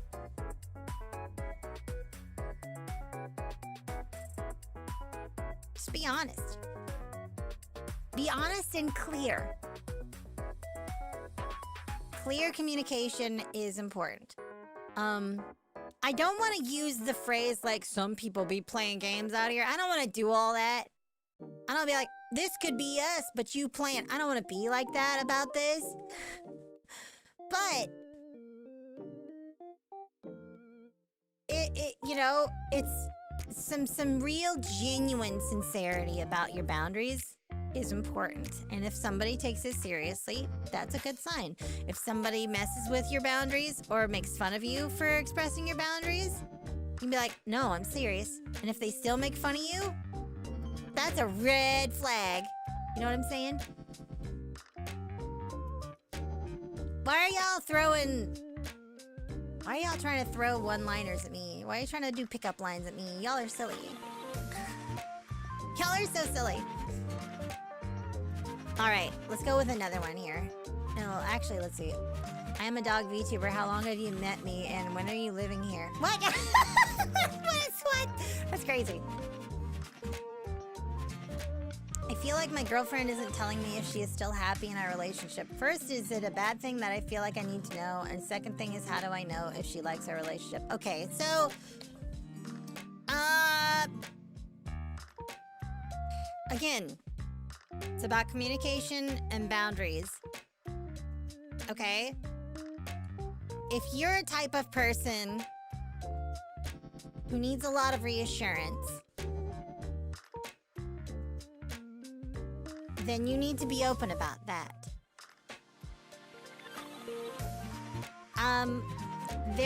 There's this concept called attachment styles, and there's like 4 of them, but 2 of them are major ones that are like the biggest kind of issue when it comes to interpersonal relationships. And you can probably guess this from a lot of my jokes and interactions, and from this toggle right here, that I have an anxious, preoccupied attachment style. So I need a lot of reassurance in order to stay within what is called a window of tolerance. When something happens and you start feeling that anxiety, that means you're moving outside that window. And it's taken a lot of time for me to learn how to react to that appropriately. And I just talk about it. I'm just super open. I'm like, hey, I'm feeling like this. Some people are okay with that. Some people are not. So when you say, I really am worried that my girlfriend's not happy, I want to first say, if she's not happy, she should be telling you she's unhappy. If your girlfriend is unhappy, she should be telling you she's unhappy. If she's being passive-aggressive or mean or angry all the time, she might be unhappy. But she should be telling you that she's unhappy. In the event that you think she might be unhappy and you're getting really anxious about it, talk to her about it. Talk to her about it. It should take one conversation to reassure you that she's happy. And if she's been with you a while and she's okay with if she's okay with everything else, and you're just like wondering, it should be a very short conversation. Okay? Now, if you're experiencing this with someone who has the other end of that, an avoidant attachment style, if she's not done a lot of self-reflection and understanding of that herself, then you might run into trouble, because then she might take your question and freak out and totally like detach from you. And that's scary. But as long as you're willing to communicate these things with each other, it should be okay. Communication is the biggest thing. And being willing to have uncomfortable conversations, knowing that it doesn't mean that someone's going to be mean or there's some form of finality behind it is important. And a lot of people get into situations where uncomfortable conversations mean there's about to be an ultimatum, or means that something really bad or even dangerous could happen next. So, I mean, again, hurt people. People act a certain way because of things, but like, anyway, I hope that makes sense. Hope that helps.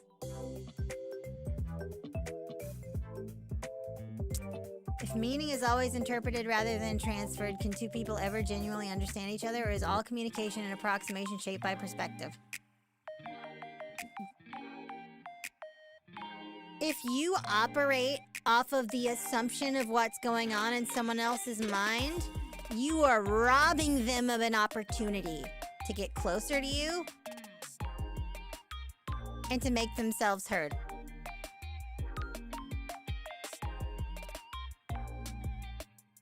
If you assume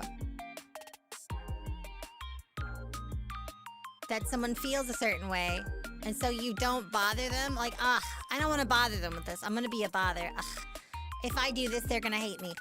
You are robbing them of their opportunity to tell you how they feel. And you will be inadvertently distancing yourself from that person.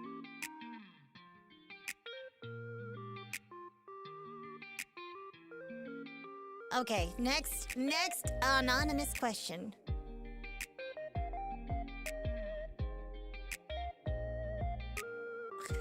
This is so silly. I'm not gonna answer this one, but I do want to read it because it's really funny. Jizu, I love my partner, but he sometimes jumps on me randomly, and he always gets into fights with his sister in the middle of the night and constantly begs for food. Also, he's 9 years old and a cat. I'm not gonna respond to that. I just wanted to read it to you guys. I thought it was funny. Oh, this is an interesting question, and I don't...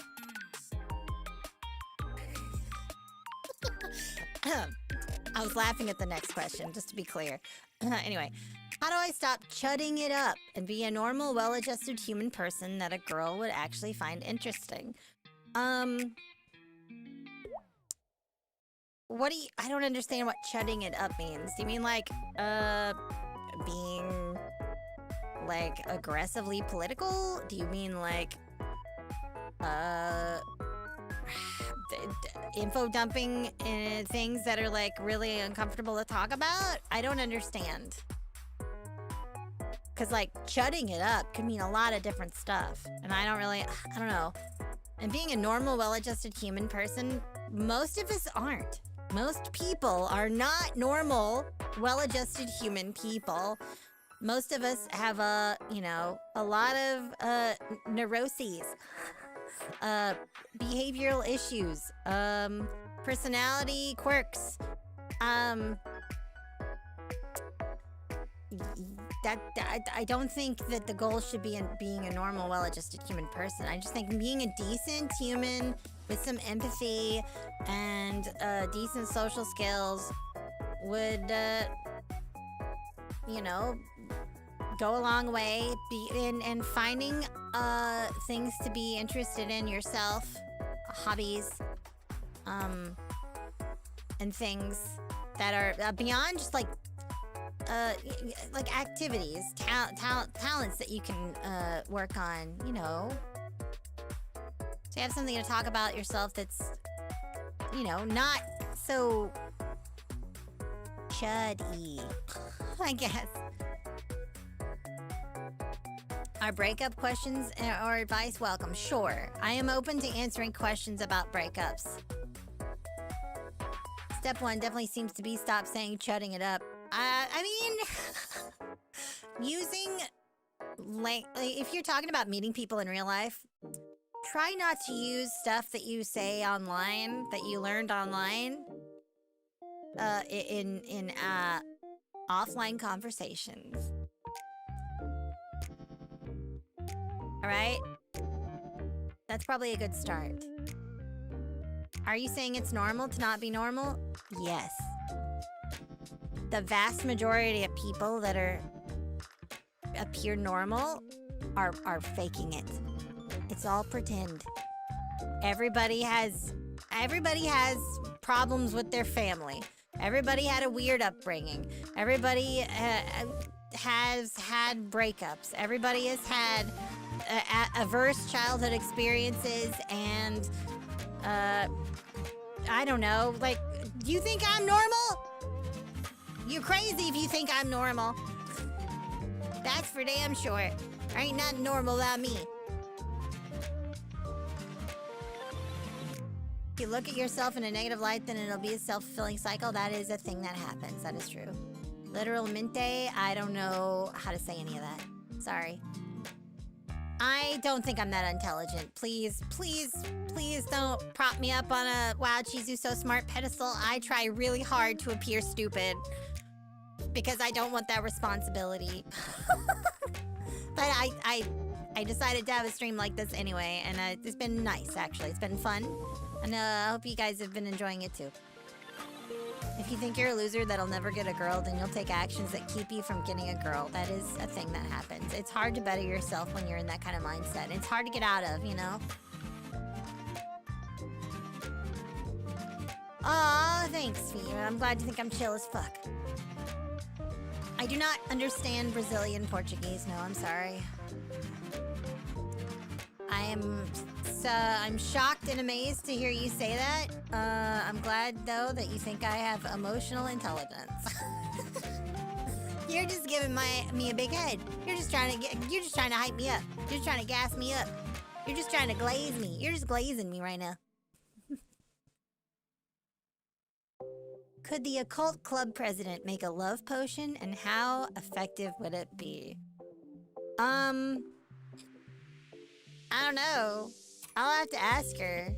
I hope she didn't do that to me, because I'm absolutely fascinated by her. I wonder if she put a spell on me.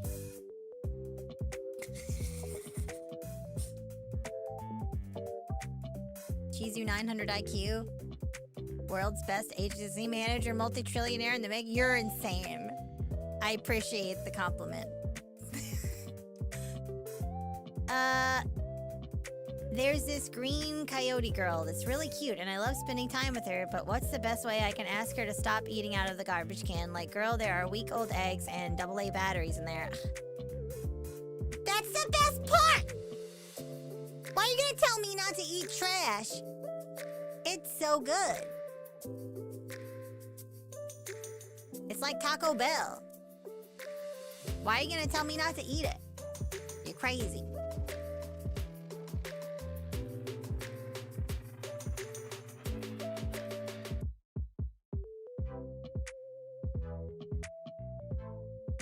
How do I not mess up the first kiss?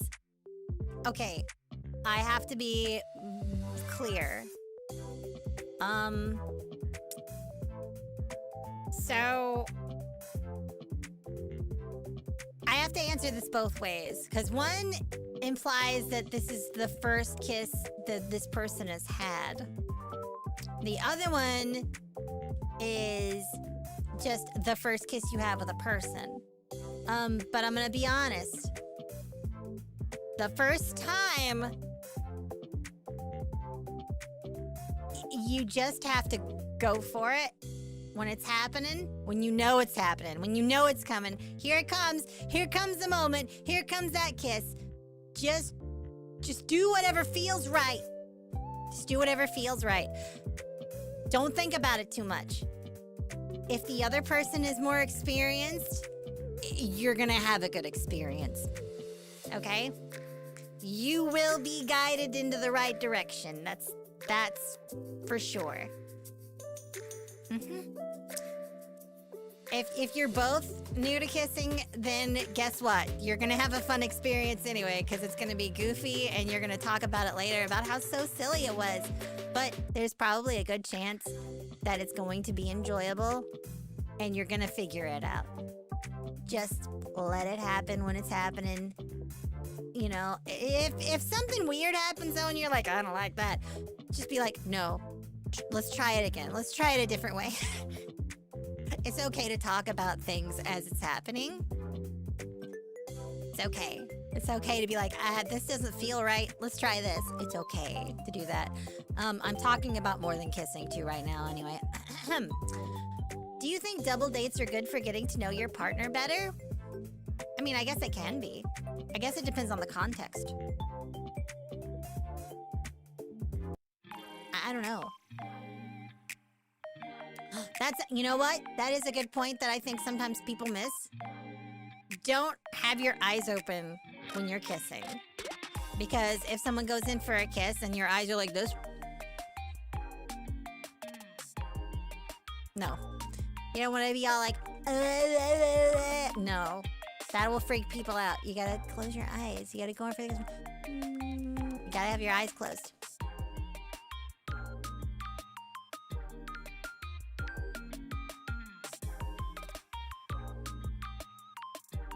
I wouldn't be kissing missiles. You're crazy.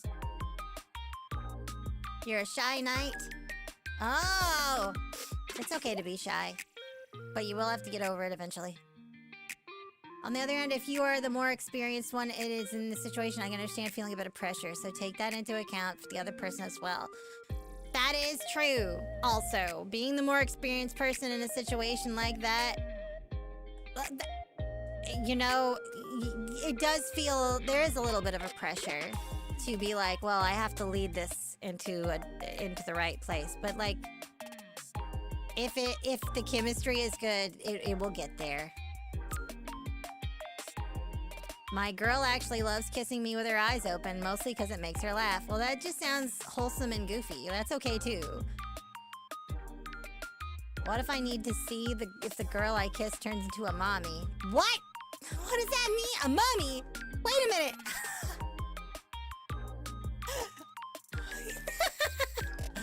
I gotta make sure she doesn't turn into a mummy, dog. That's funny. You're silly. If missiles want to kiss you, then you should probably stop being in the line of fire. Anyway.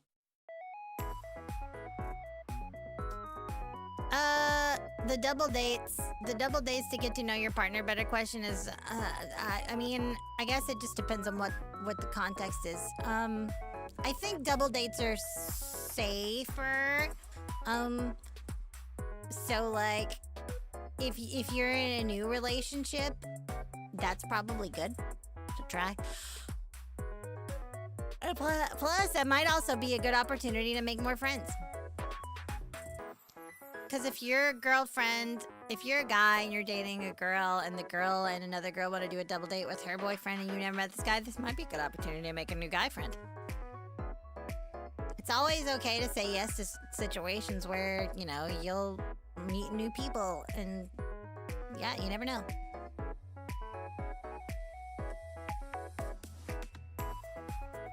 Anyway. Chizu, I'm in a strange situation. I kind of have a crush on a VTuber.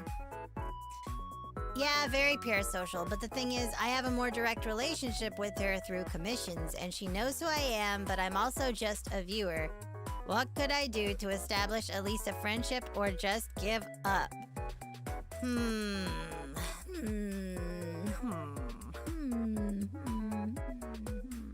How do I answer this question?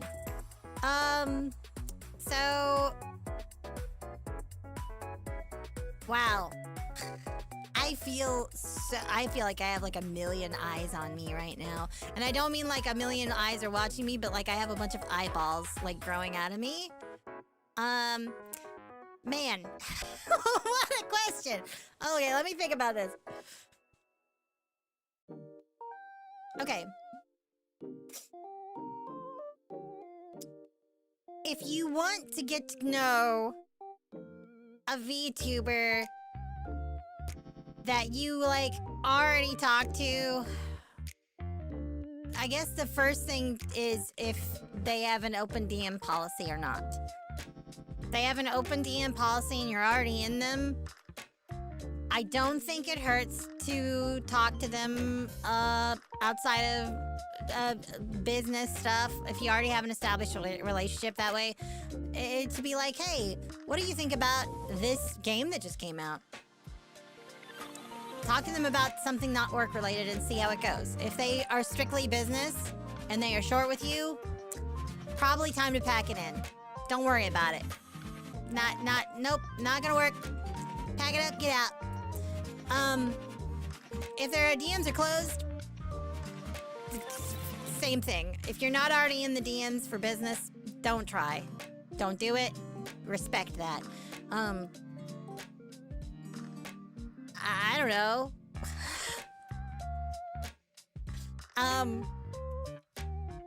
Do they interact in a Discord server? Interact in the same spaces that they do. if it's public. Like, you know what I mean? Like, proximity is a good way to get to know somebody. If they're in a place hanging out with other people that you're also allowed to be hanging out in, go there. Spend time there. Learn more about them in the presence of other people. So it's less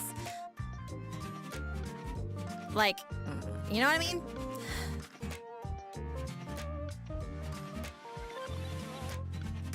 Because, like, the easy answer is to be like, you shouldn't approach VTubers, but, as a seasoned VTuber myself, who has closed DMs, and I've closed myself off to a lot of that kind of stuff, over the past couple years, especially this last year, to focus on business things.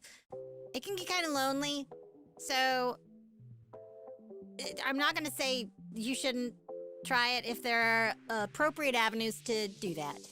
But if there aren't, don't disrespect those boundaries. That's my answer.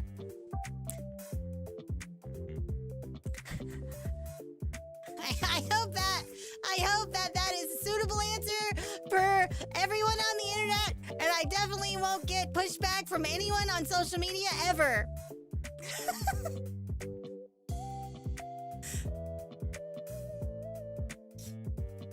Okay.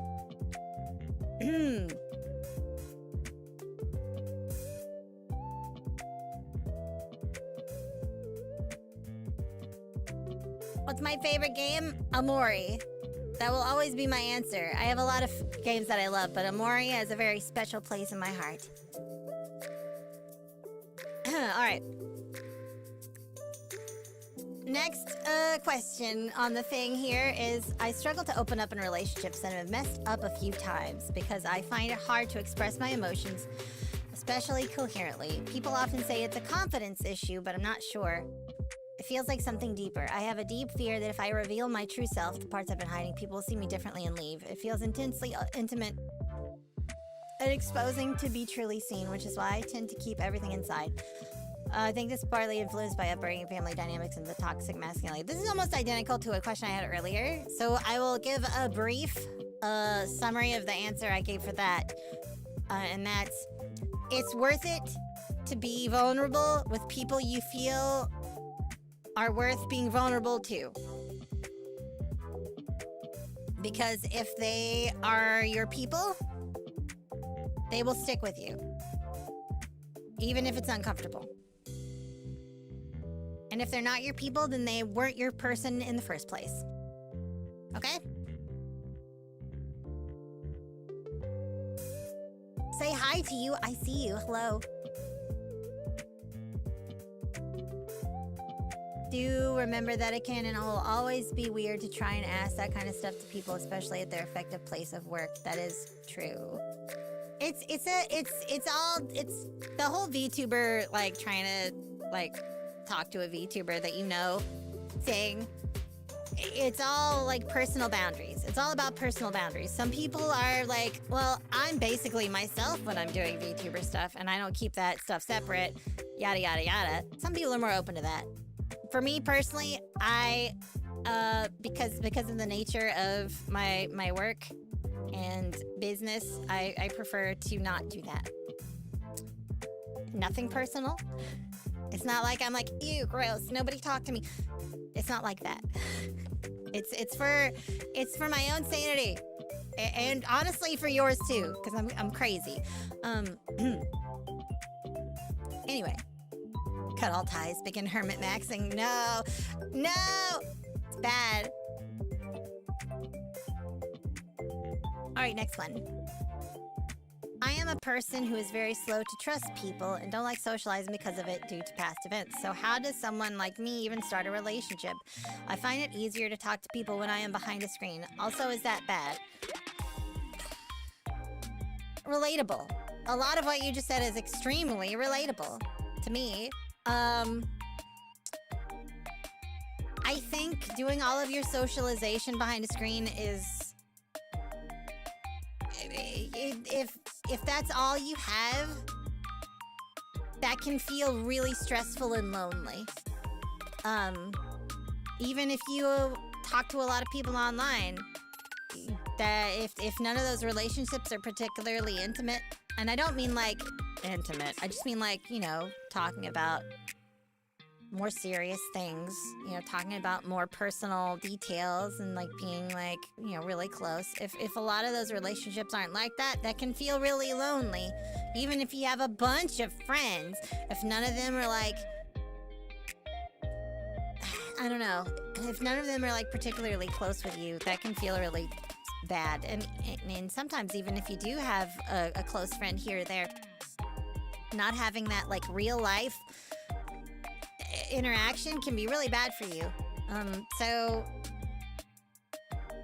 I guess that I'm actually gonna start like that. I was talking about starting the skating stuff. That's something I want to do because that would actually be a good opportunity to touch grass, but touch ice really, and meet people. It's opportunities to, you know, cross paths with new people instead of being inside your house all the time. That's a good start. But, I mean, if you're talking about in the sense of, like, online, I'm not gonna say that online relationships are bad. Because, you know, it's opportunities to meet people that you wouldn't otherwise. And, relationships that start online can be really healthy and successful, actually. But if you're worried about doing all your socialization on the screen, that is kind of rough.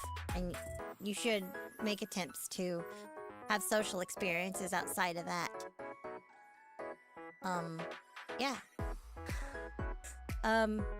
But if you are in a position to start a relationship with somebody that you know online, and you know it's getting to that level, and you are willing to talk about it, and they're willing to talk about it, I don't know. It's not a bad place to start. It's better than just not doing it at all. I'm gonna be real. If you want to interact with Chizu, you should join the Discord where the Yodi is fairly active. That's true. I do spend a lot of time in those calls. I don't know if that's gonna remain that way forever. Things change all the time, and things are really ramping up when it comes to like VZatsu stuff in the background. But like I do spend time in there.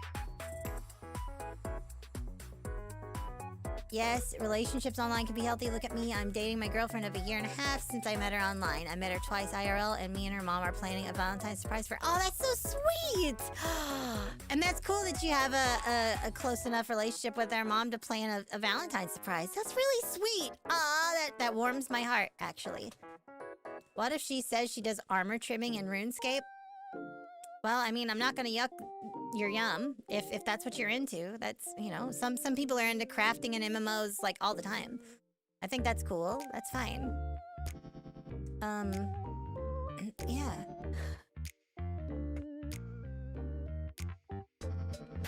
All right, man. I'm almost afraid to refresh the page. I was not gonna keep going, but I'll keep going. I'll keep going for a little while longer. I'm having a good time, and so are you guys, right? Are y'all having a good time with this?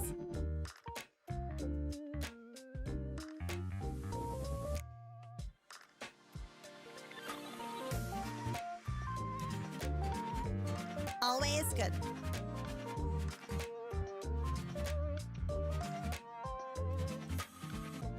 I'm dating a girl in my high school, but what's your advice since I don't want to ruin our friendship?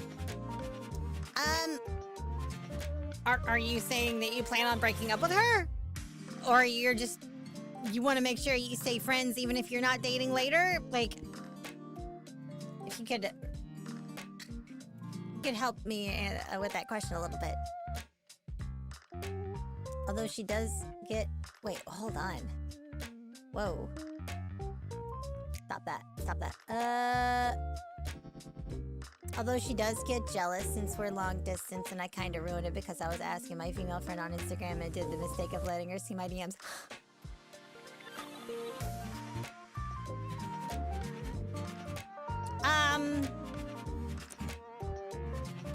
as another person that can get kind of insecure and has had to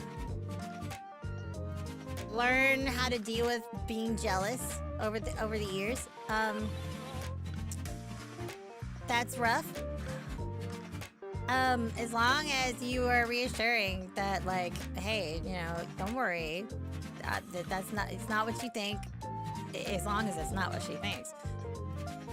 Do I have a Valentine's? I feel like you wouldn't. Oh, you think I wouldn't I don't, because I kidnap boys from the forest? No, I kidnap them to the forest. You were asking your friend for advice. I'm very confused right now. I'm so confused right now.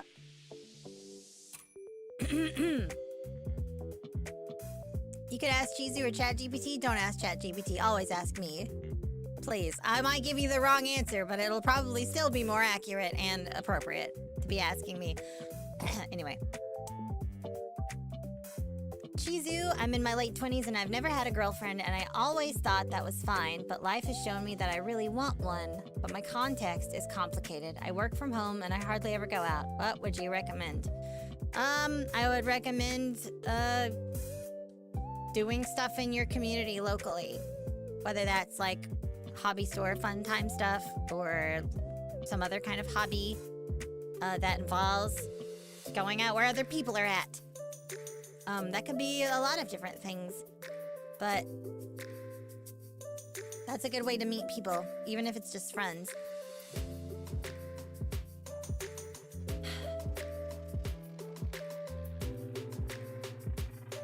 I don't know. That question's tough. I mean, goodness. It's like being okay with not dating for a long time and then suddenly deciding, you know what, maybe I do want to experience that.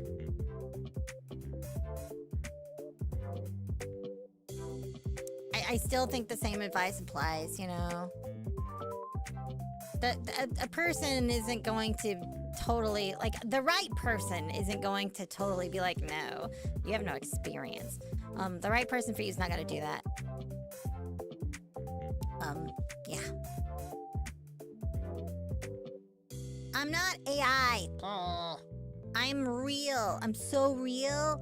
I'm gonna come out of this screen and haunt your room at night. Have a good night, Elias.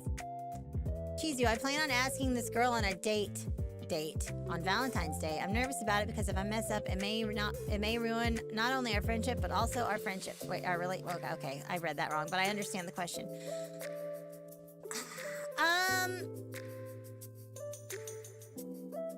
So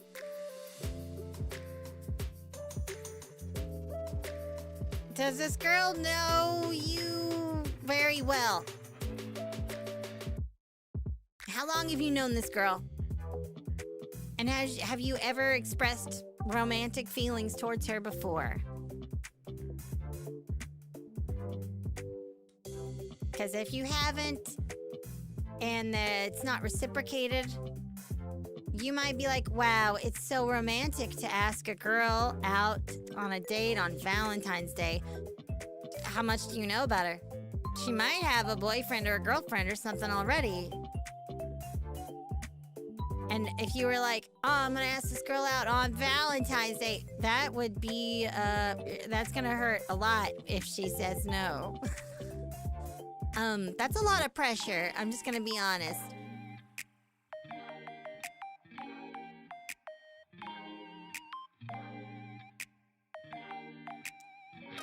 Okay.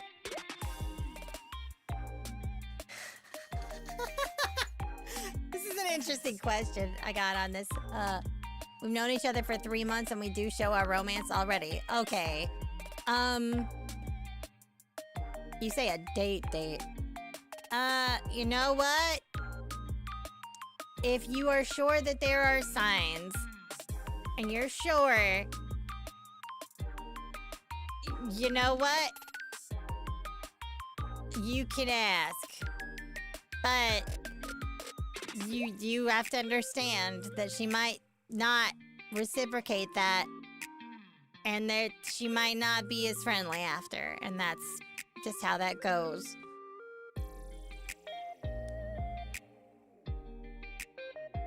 Because, like, sometimes you can do that and be like, well, it's okay. I still just want to be friends too. It's cool. And then just be friends. But sometimes sometimes that's a point of no return. So you have to be okay with either outcome before you go doing that. If she doesn't foretell the relationship through gyromancy, she's not the one. It was foretold through gyromancy. That's freaking amazing. Chizu, would you say the kiss normally happens before the dating, like in rom-coms, or after the dating?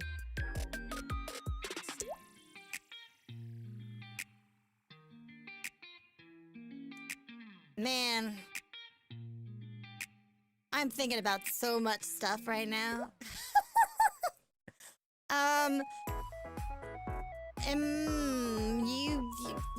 It depends on how the relationship starts. If you go to a party and you start making out with a girl before you are dating her, you just met a girl, you're at a party, you're making out.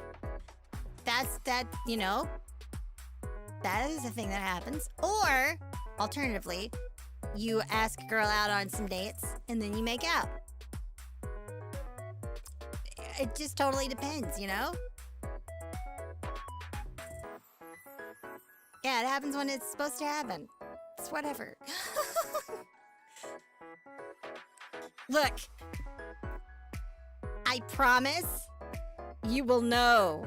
If you are waiting for the sign to do the thing, you will know, because she will be looking at you like this.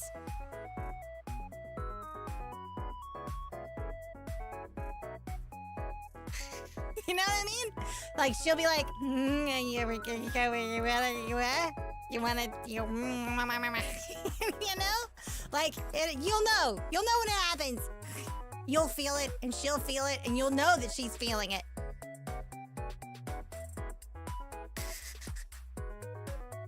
Oh my god. Crazy. Okay. Advice for a recently Final Fantasy XIV married person. Are you able to use the ring warp within restricted instances in order to warp to your partner who is also in the same instance? Like, what if I need to warp... What if I need to warp to my partner in a cold crescent? How does this affect our relationship? You cannot warp to your partner if they are in a cold crescent and you are not. I don't know if you can warp to your partner if you're both in a cold crescent, though. I will have to consult the bones. I will have to roll the dice. I'll have to ask the cards. I'll have to ask my married Final Fantasy friends.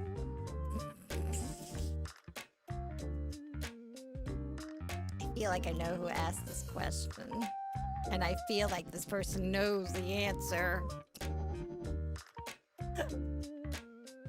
Ah, man. Okay, I'm gonna refresh the page. Let's see how many more of these things we got. That's a significant amount. Oh my god. This is gonna be like the longest stream I've had in a while, and it's just me answering these questions, and I couldn't be happier. I'm having a great time. I hope y'all are too.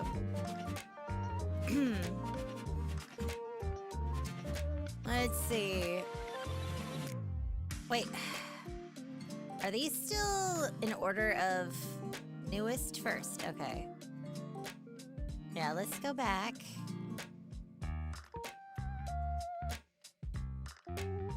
Alright. Alright, here we go. Ba-ba-da-ba-da-ba. Anyone want to join me in Crystal servers? I don't play on Crystal servers. Sounds like a healthy community. That's dope. What are you what? Okay. Back to business. I'm dating a girl in my high school, but I'm afraid it may ruin our friendship later on. I'm scared she may see me differently after a while, and I don't know what to do. You're young and in high school, and I don't think you should worry too much about it. Enjoy the relationship while you're in it, because it's very likely that you're not gonna be in that relationship forever. And you have to be okay with that. That doesn't mean you shouldn't make steps to work things out if it gets weird or uncomfortable, you know, if you want to.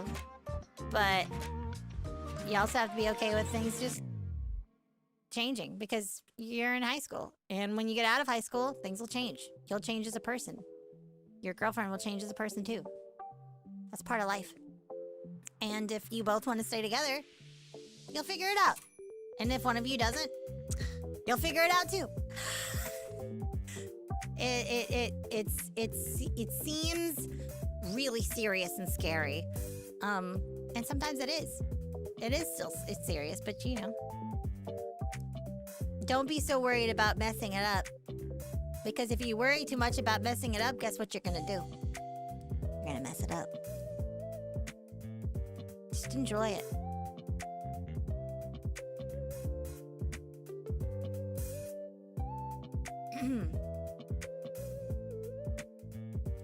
Dating my high school? Your high school? You're dating the entire building? That's right. The age gap is a lot because it's a building. You're silly. You're silly. You're a silly head. You're silly. What the hell? All right. Ooh. I'm not sure if this is a relationship, but I'll answer the question anyway. Some people start as Dex build and they switch over to Dex magic. That's true. I am now a Dex build, but I didn't used to be. Why do I feel like I don't have my own personality? It feels weird as if I'm just a mix of different versions of myself that shows up depending on who I'm talking to. I feel empty as I'm hanging out with friends, like I don't belong there. It makes me sad that I've never been the best friend, just the second one and the second on everything, even in my own family. I need to adapt myself to make everyone happy.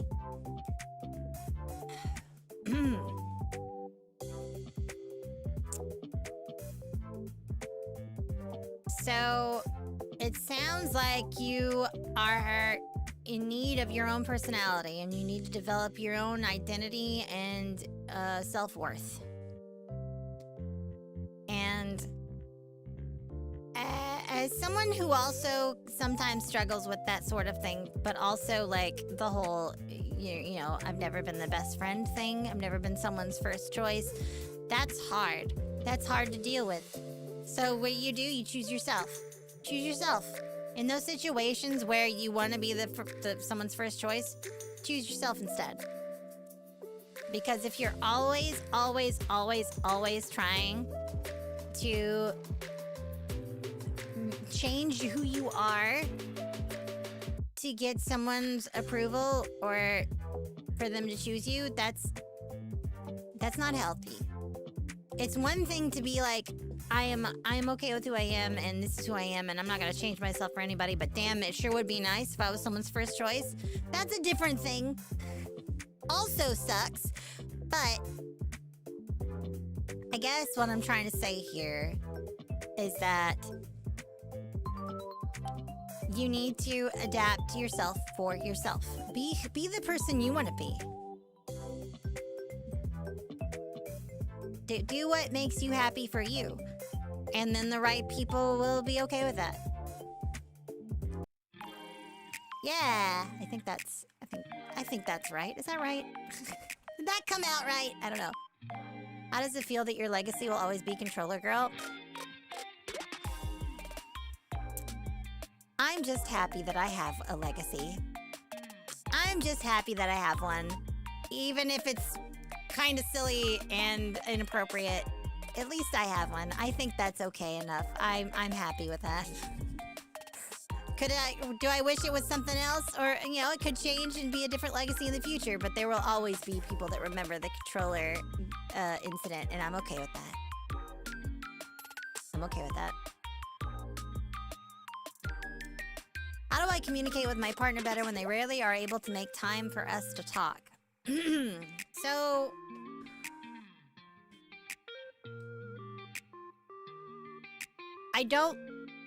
there's platitudes.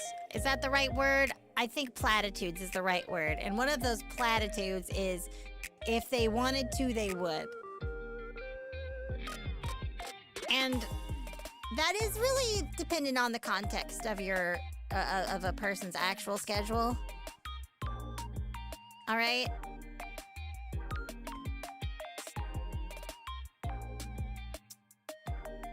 But it really does boil down to...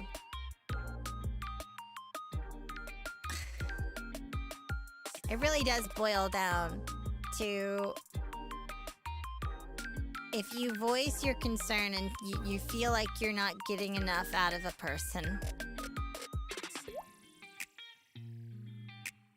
and you're expressing that in a healthy way,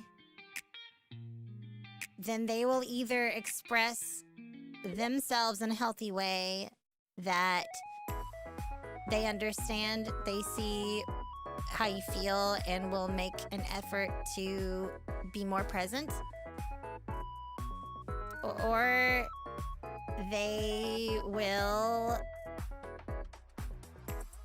say that they're not comfortable with that, and they can't, and maybe they. I don't want to say they're making excuses. Some people might be doing that. Some people really just don't want to have those talks, and if they're not willing to make themselves uncomfortable in order to solve a problem that you're having in your relationship, then it might be time to think about alternative things. Whether that's moving on from a relationship or seeking other forms of mediation, like, I don't know, a counselor, or your own therapist or something.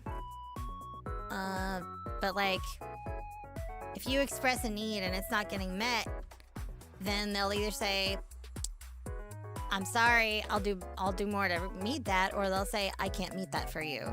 And then that's on you to make a decision on that, I guess. It's really complicated. That's a really complicated issue.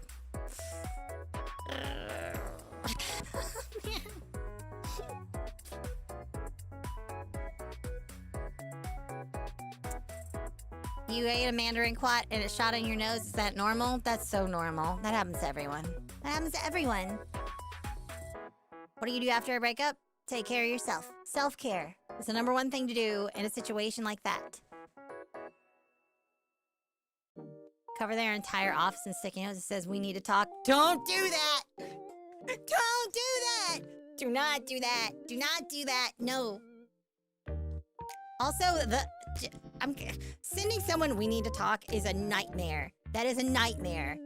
I'm gonna tell you, getting the we need to talk about something, I need to tell you something, getting something like that in your DMs with no other context is a fucking nightmare. Don't do that to people, please. Don't do that. I'm telling you right now, don't do that.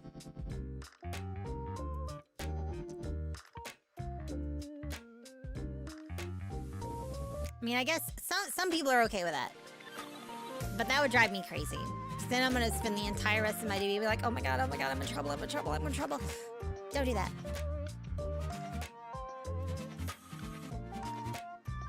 We need to talk, followed by fucking autocorrect. I meant we need talkies.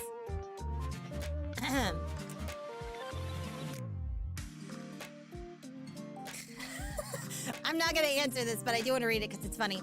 My roomie is a slob that never picks up after himself, leaves dirty dishes and cups everywhere, and constantly forgets to pay the bills. Also, I live alone.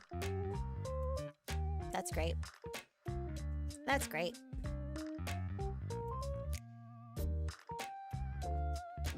I want to start valuing myself more. I feel like I can't talk to strangers in social gatherings because I don't want to bother them. I don't know if I'm more afraid of getting rejected or feeling like I hurt them by annoying them. Okay.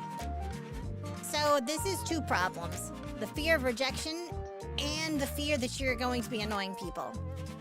So I'll deal with the second part. We'll deal with the second part first. Anytime you deprive a person of interaction with you with the assumption that it's going to hurt them or bother them or make them upset, you are robbing them of an opportunity to tell you how it affects them. Okay? Let me run that back. If you assume that you're going to bother someone with something, You are depriving them of an opportunity to express themselves. For example, if something bad happened to you at work or school or whatever, and you need someone to talk to, and you have a friend that you've been talking to for a while, but you've never really vented to them, but you really want to talk to them about this problem, but you don't because you worry that you're going to bother them and it's too serious. You are depriving that person of an opportunity to get closer to you. You're depriving that person of an opportunity to give support to you. They might go, whoa, that's awful. Dang, I hope you find it. They might be like that. But they also might be like, oh, is this a new, like, they might ask you a bunch of questions about it. They might listen to you for hours. They might be very, touched that you trusted them to talk to them, or trusted them to talk to you about the problem. You know what I mean?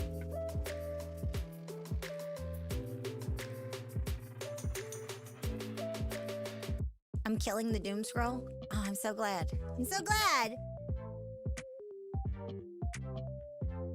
Ask them about their car's extended warranty. You're insane. You're insane.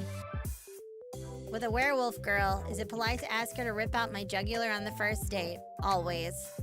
Always. Doesn't mean she'll do it. Listen.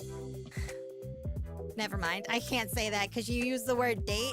You used the word date in your question, so now I can't say the thing I was about to say because that implies things, and I'm not trying to imply things. Man. Anyway.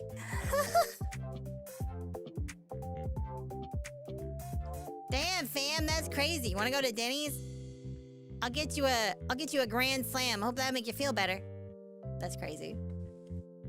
Aw, I'm glad that this stream is helping you with your day. Aw. I'm glad that I'm helping you out with that. For the valuing yourself more and the fear of getting rejected, that one's really hard. When I started training for voice acting and started doing a lot of auditions, one of the things that you have to deal with is that you're gonna get rejected a lot. You're gonna get rejected a lot. And while that might not seem as, like, significant as, like, getting rejected by a person you want to date or be friends with, the sheer volume of it. So I've gotten a lot more used to that sort of thing, but, like, it still hurts. It still hurts when you get rejected for something, it really hurts when it's a person that you, like, really saw something special in. Whatever that's about, like a relationship of any kind. Getting rejected hurts. And it's easy to get in your own head and be like, what's wrong with me? Why not me? What did I do wrong? Did I mess up? Did I say it wrong? That person's just not your person. That person's just not for you. So we just, move on to the next opportunity. Make more opportunities to meet new people. Because you have other people out there that are waiting for you. I mean, they're probably not waiting for you, but you know what I mean, right?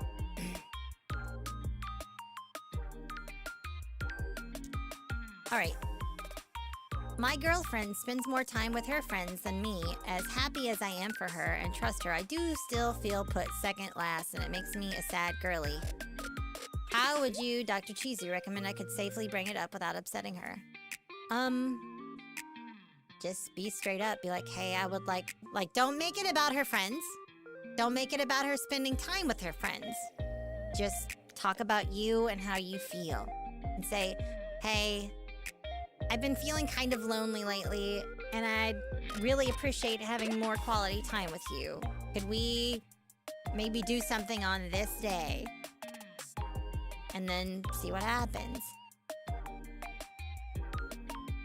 And, like, if she can't do it that day, if she cares about what you're saying, she'll give you an alternative time to do it. I mean, it's as simple, hey, I'd like to spend more time with you. And yeah, that kind of sucks to be put in a position where you feel like you gotta do that, but sometimes you gotta do that.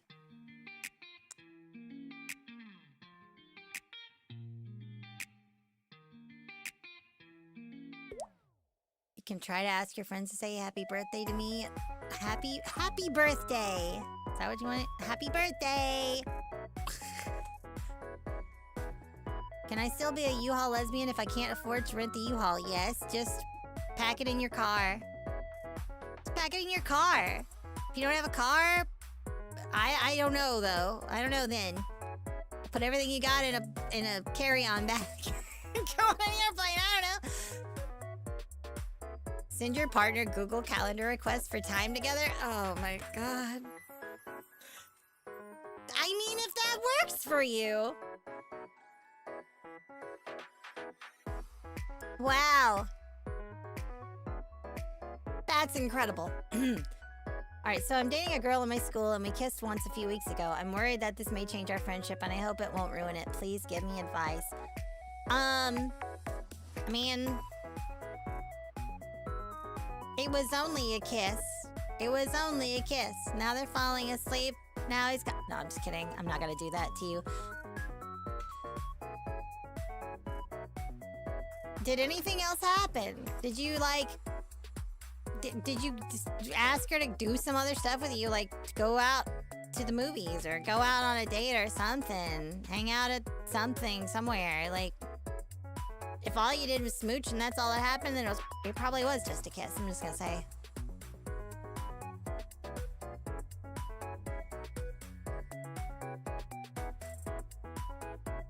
And I mean, like... Sometimes friends can just be friends that kiss. That happens too. What's wrong with friends that kiss? Nothing. Alright, let's see.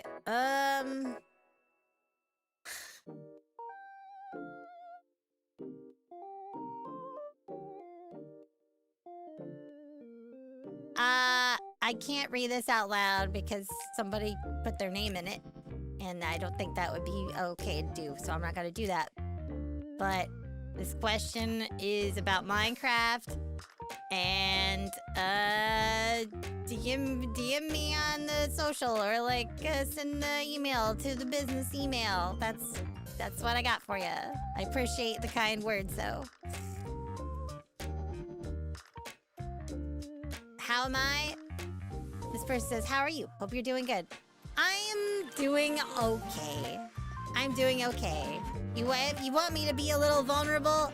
Let me tell you, I was really worried about this stream. I've been putting my set list together for Saturday for the members only karaoke, and it's full of love songs. Some are happy, some are sad, and I went through a lot of songs to make up my playlist, and I heard a lot of songs that I wish I hadn't, and it's been one Minhera emotional kind of week, and I was really worried about coming into the stream today, but I feel so much better right now. This has been nice. Thanks for listening to me and asking me questions. Alright, what is this? What is this? I got some questions in the chat now. Any advice for just kind of freezing up when talking to people? I sort of struggled with stuff like that in high school and then never really tried again afterwards. Is that an anxiety thing? I don't know if I can help with that sort of thing. I don't really have any advice for that. I've never personally experienced... Well, is that true? I mean, I've gotten nervous around pretty girls sometimes, but that was a long time ago. How did I get over that? By being very funny. I don't know how to answer this question appropriately. I use comedy a lot. I don't know. I guess sometimes I do. Sometimes I do get quiet around certain types. I don't know, but I don't freeze up. Breathe. Breathe more. Practice talking to people that you are almost strangers with or something. The girl I really like is in the room alone and actively taking her. What are you? You're crazy. That's so lesbian though. That's such a lesbian thing. The girl is in my room with. She's alone with me and she's taking her clothes off. Does she like me?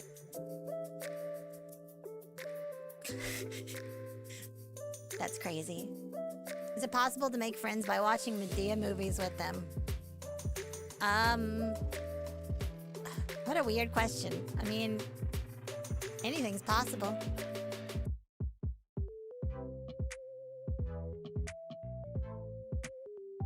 Don't you notice how I get quiet when there's no one else around? I love that song. Don't you stare and look at me that way. Oh, when I talk to you, oh Cupid.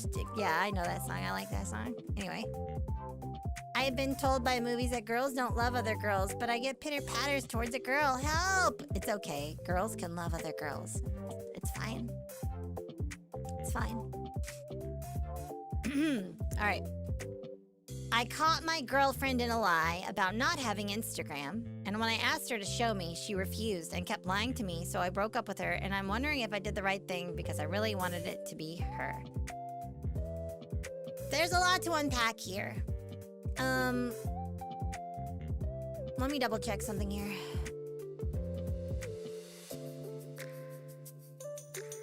Getting adopted by extroverts is so good. That teaches you so many good social skills.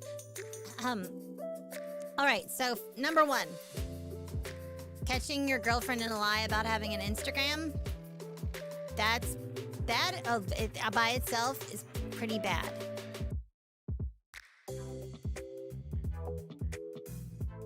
But the next part confuses me.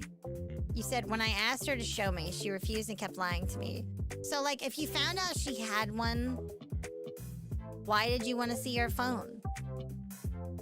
She lied about having an Instagram. That alone is not a good thing and reason to be upset. If you wanted to see her phone to see what her DMs were like, you can't do that. I mean, you shouldn't do that. That's none of your business. I know it sucks, and it's hard to hear this. You have no right to see your partner's phone if they don't consent to you seeing it. Doesn't matter what's going on. Doesn't matter how much you love each other, how long you've been together. If they don't want you to see it, that is their private stuff. You have no right to it. Even if you're paying for their phone or something, no. You have no right. Privacy is extremely important and a consensual thing, and if they don't want you to see it, you can't demand it.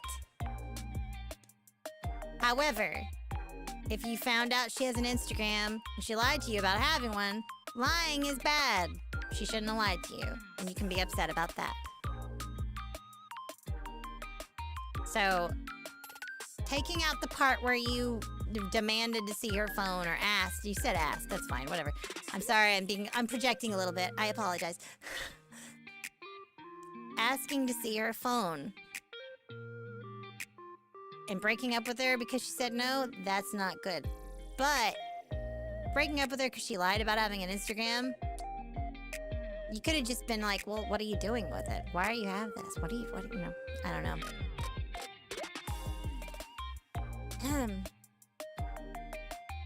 The trust isn't there, it's the problem on its own. You should be able to trust your partner enough to not feel the need to check their phone or something like that. Like, I have okay. I have a thing where I get really,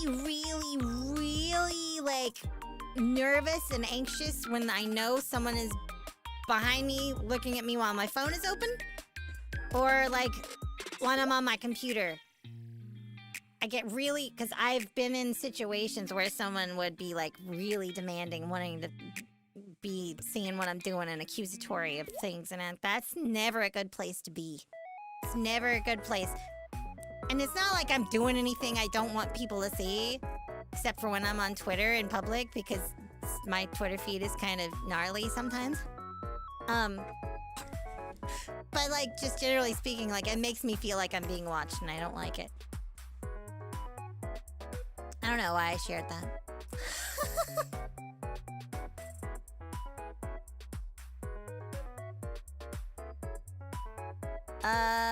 I've been with my spouse for 8 years now, and lacking all of the red flags like possessiveness and jealousy and having 100% trust with each other has been so nice. Trust is so crucial. It is. But it takes some people a long time to build that trust, especially if they've experienced a lot of bad things.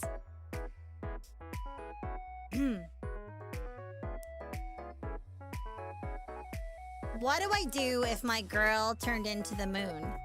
Is this a Cosmic Princess Kaguya reference? Man.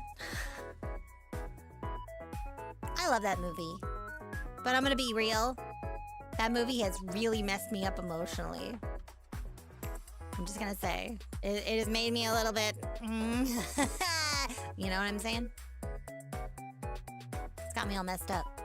But it was a really good movie. It's really cute. Yeah. I don't know what to say about this. Like, turned into the moon? I don't know what that means.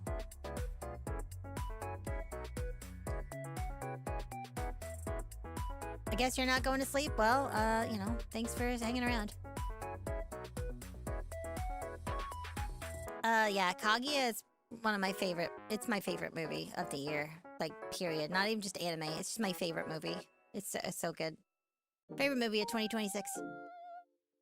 Follow up to the motherly comment. My friend says his ex said something kin to, he gave her motherly love that healed her trauma. My friend's... Okay. Gave her... Healed her trauma. Then why did they break up? I mean, that's none of my business, but I'm trying to figure out the context of the whole thing. Huh. It really, yeah. Yawn and sneeze at the same time almost. Alright. My ex of 2.5 years broke up with me and spread lies after I disclosed childhood trauma. I only shared it because a mutual friend turned out to be a bad person and I disclosed this to him in private, so the context was relevant. My ex assumed the worst, cut me off the next day, turned everyone I know against me. I've tried reaching out with no or negative results. My ex was always somewhat toxic and drama-prone, but seemed to be working on themselves. It's been 5 months. I still struggle with no motivation, feel utterly hopeless, and miss them despite everything. Any insight, advice, or encouragement to move on would be extremely appreciated. Okay.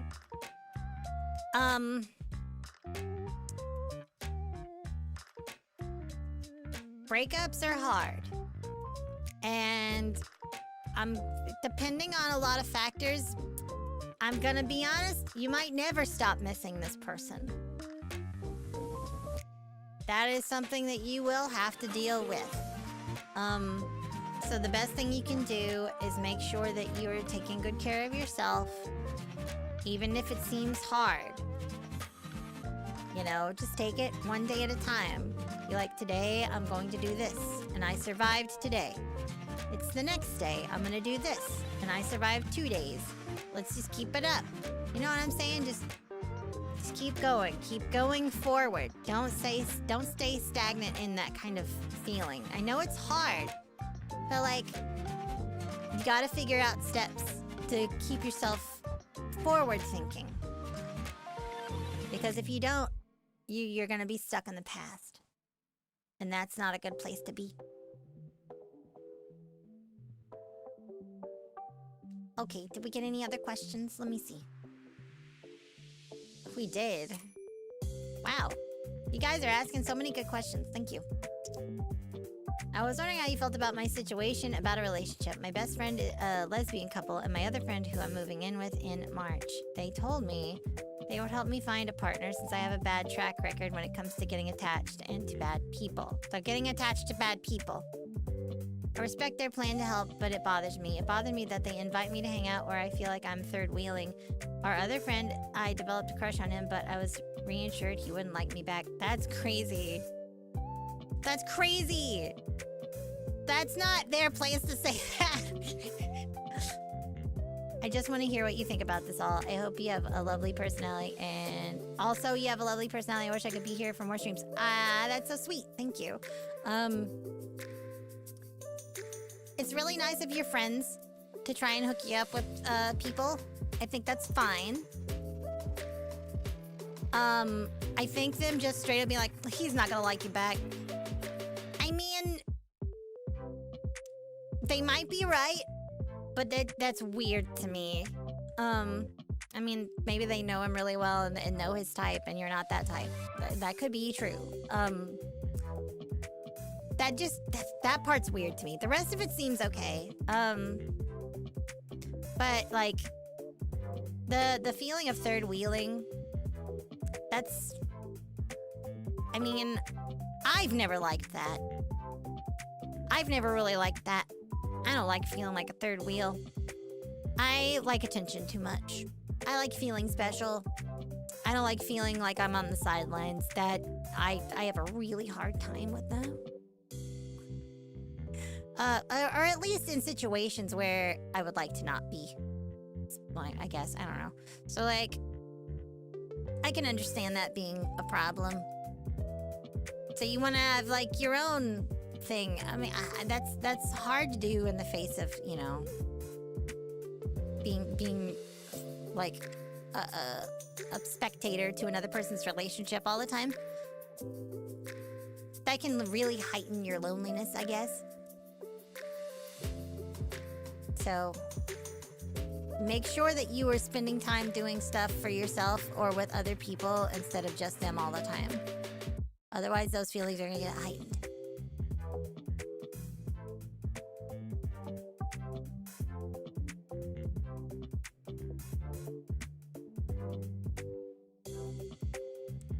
Let's see. Sometimes people are too green flag and their partner wants crazy. That's trauma. They're used to their cortisol levels being higher in a relationship, so when they're in a relationship with someone who doesn't cause them to have cortisol flowing through their brain, they feel like something's wrong because they're more familiar with the arguing and the fighting and sometimes worse stuff. So when they're in a healthy relationship, it feels wrong for a while. It takes some time to get used to people treating you appropriately. Never mind. I don't want to overshare. Nope, no TMI for you guys. Sorry. Keeping that one in my mouth. Not letting that escape. I was told most guys honestly don't get people asking them out, so them even asking usually makes them feel uncomfortable whether they want to say yes or not. That's one of those things where like nobody gives guys flowers. Guys don't get flowers. Guys don't get flowers as gifts.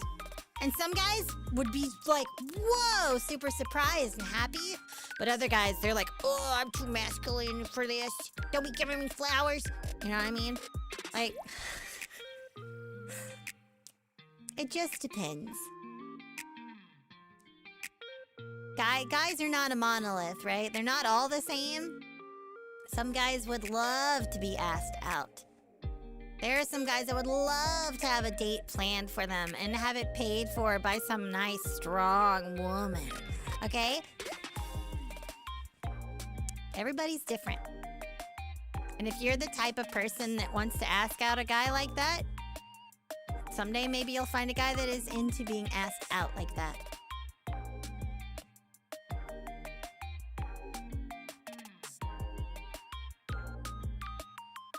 I went on a Hinge date with a goth baddie one time and she clearly thought I was too much of a green flag and didn't reach out to me after. That's interesting. I'm gonna be real. Yeah. Some people that, they want that, quote, excitement. They find people that are safe to be boring, and I think that's crazy, but like, everybody is different, I guess. I really want to know your favorite fighter jet. I don't have one. I don't know enough about them. That is not one of my hyperfixations. I know more about guns though. I like guns. I like the FAMAS. I like the AUG.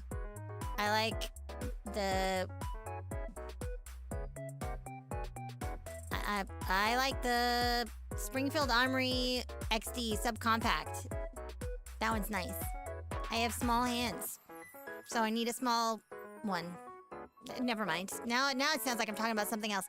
Advice for healing after a breakup where you both made mistakes in the breakup, but they blame you for everything and hate you.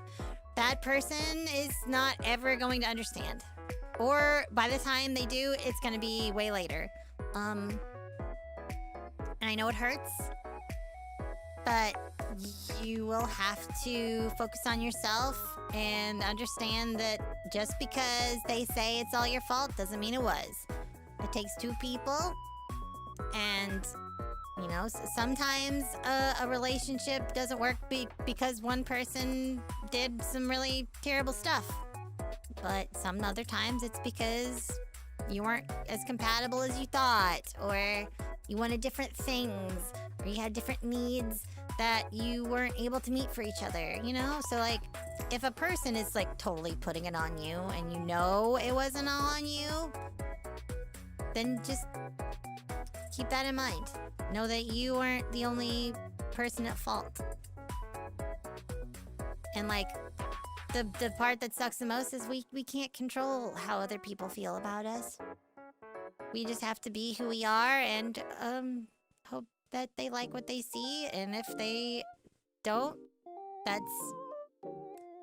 that's unfortunate. Being hated sucks, but not everybody's gonna love you. Not everybody's gonna like you. And some people will not like you for just no reason at all. But it does suck when somebody who was really nice to you and sweet to you, and then suddenly, or even just over time, despises you. That hurts a lot. But it's important to remember who you are and take care of yourself and move forward with that, knowing that you're not a bad person just because of that outcome. Okay, I'm gonna refresh this again. But I think this is gonna be it. Yeah, I got one more. I got one more, and then I'll see if anybody has anything in chat, and then I'm probably gonna go play League of Legends with my duo.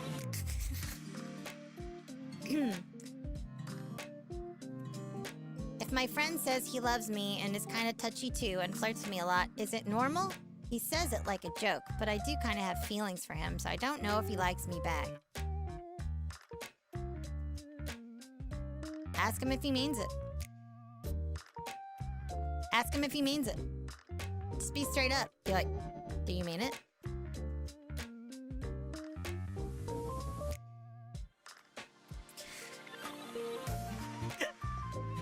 Just be like,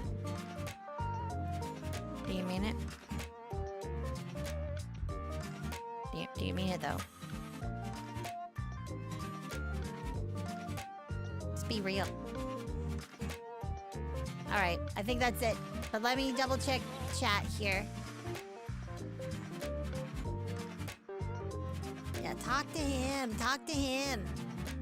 I get the feeling there's kind of just a world of difference between myself and others, and I get sad thinking there's not really a match out there to say.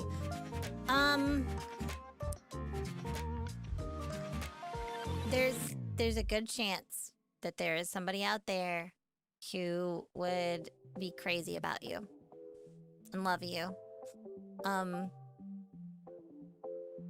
Everybody's type is different. Everybody's looking for something different you know, there's probably somebody out there who would care for you in a healthy way. It's just we're so distanced and weird because of the internet that it's harder somehow. Even though we're more connected than ever, it's harder because most people aren't being real. And so it's scary to be real. It's scary.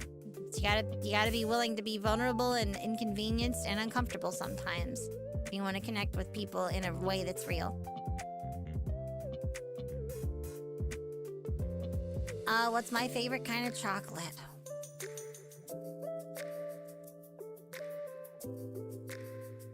I like Meiji,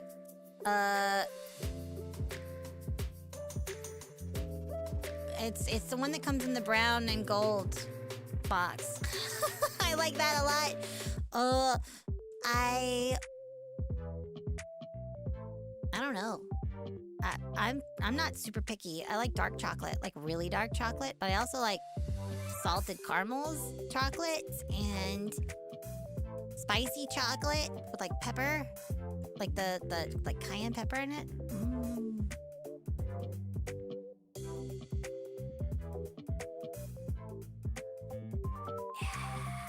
I like dark chocolate too, yeah.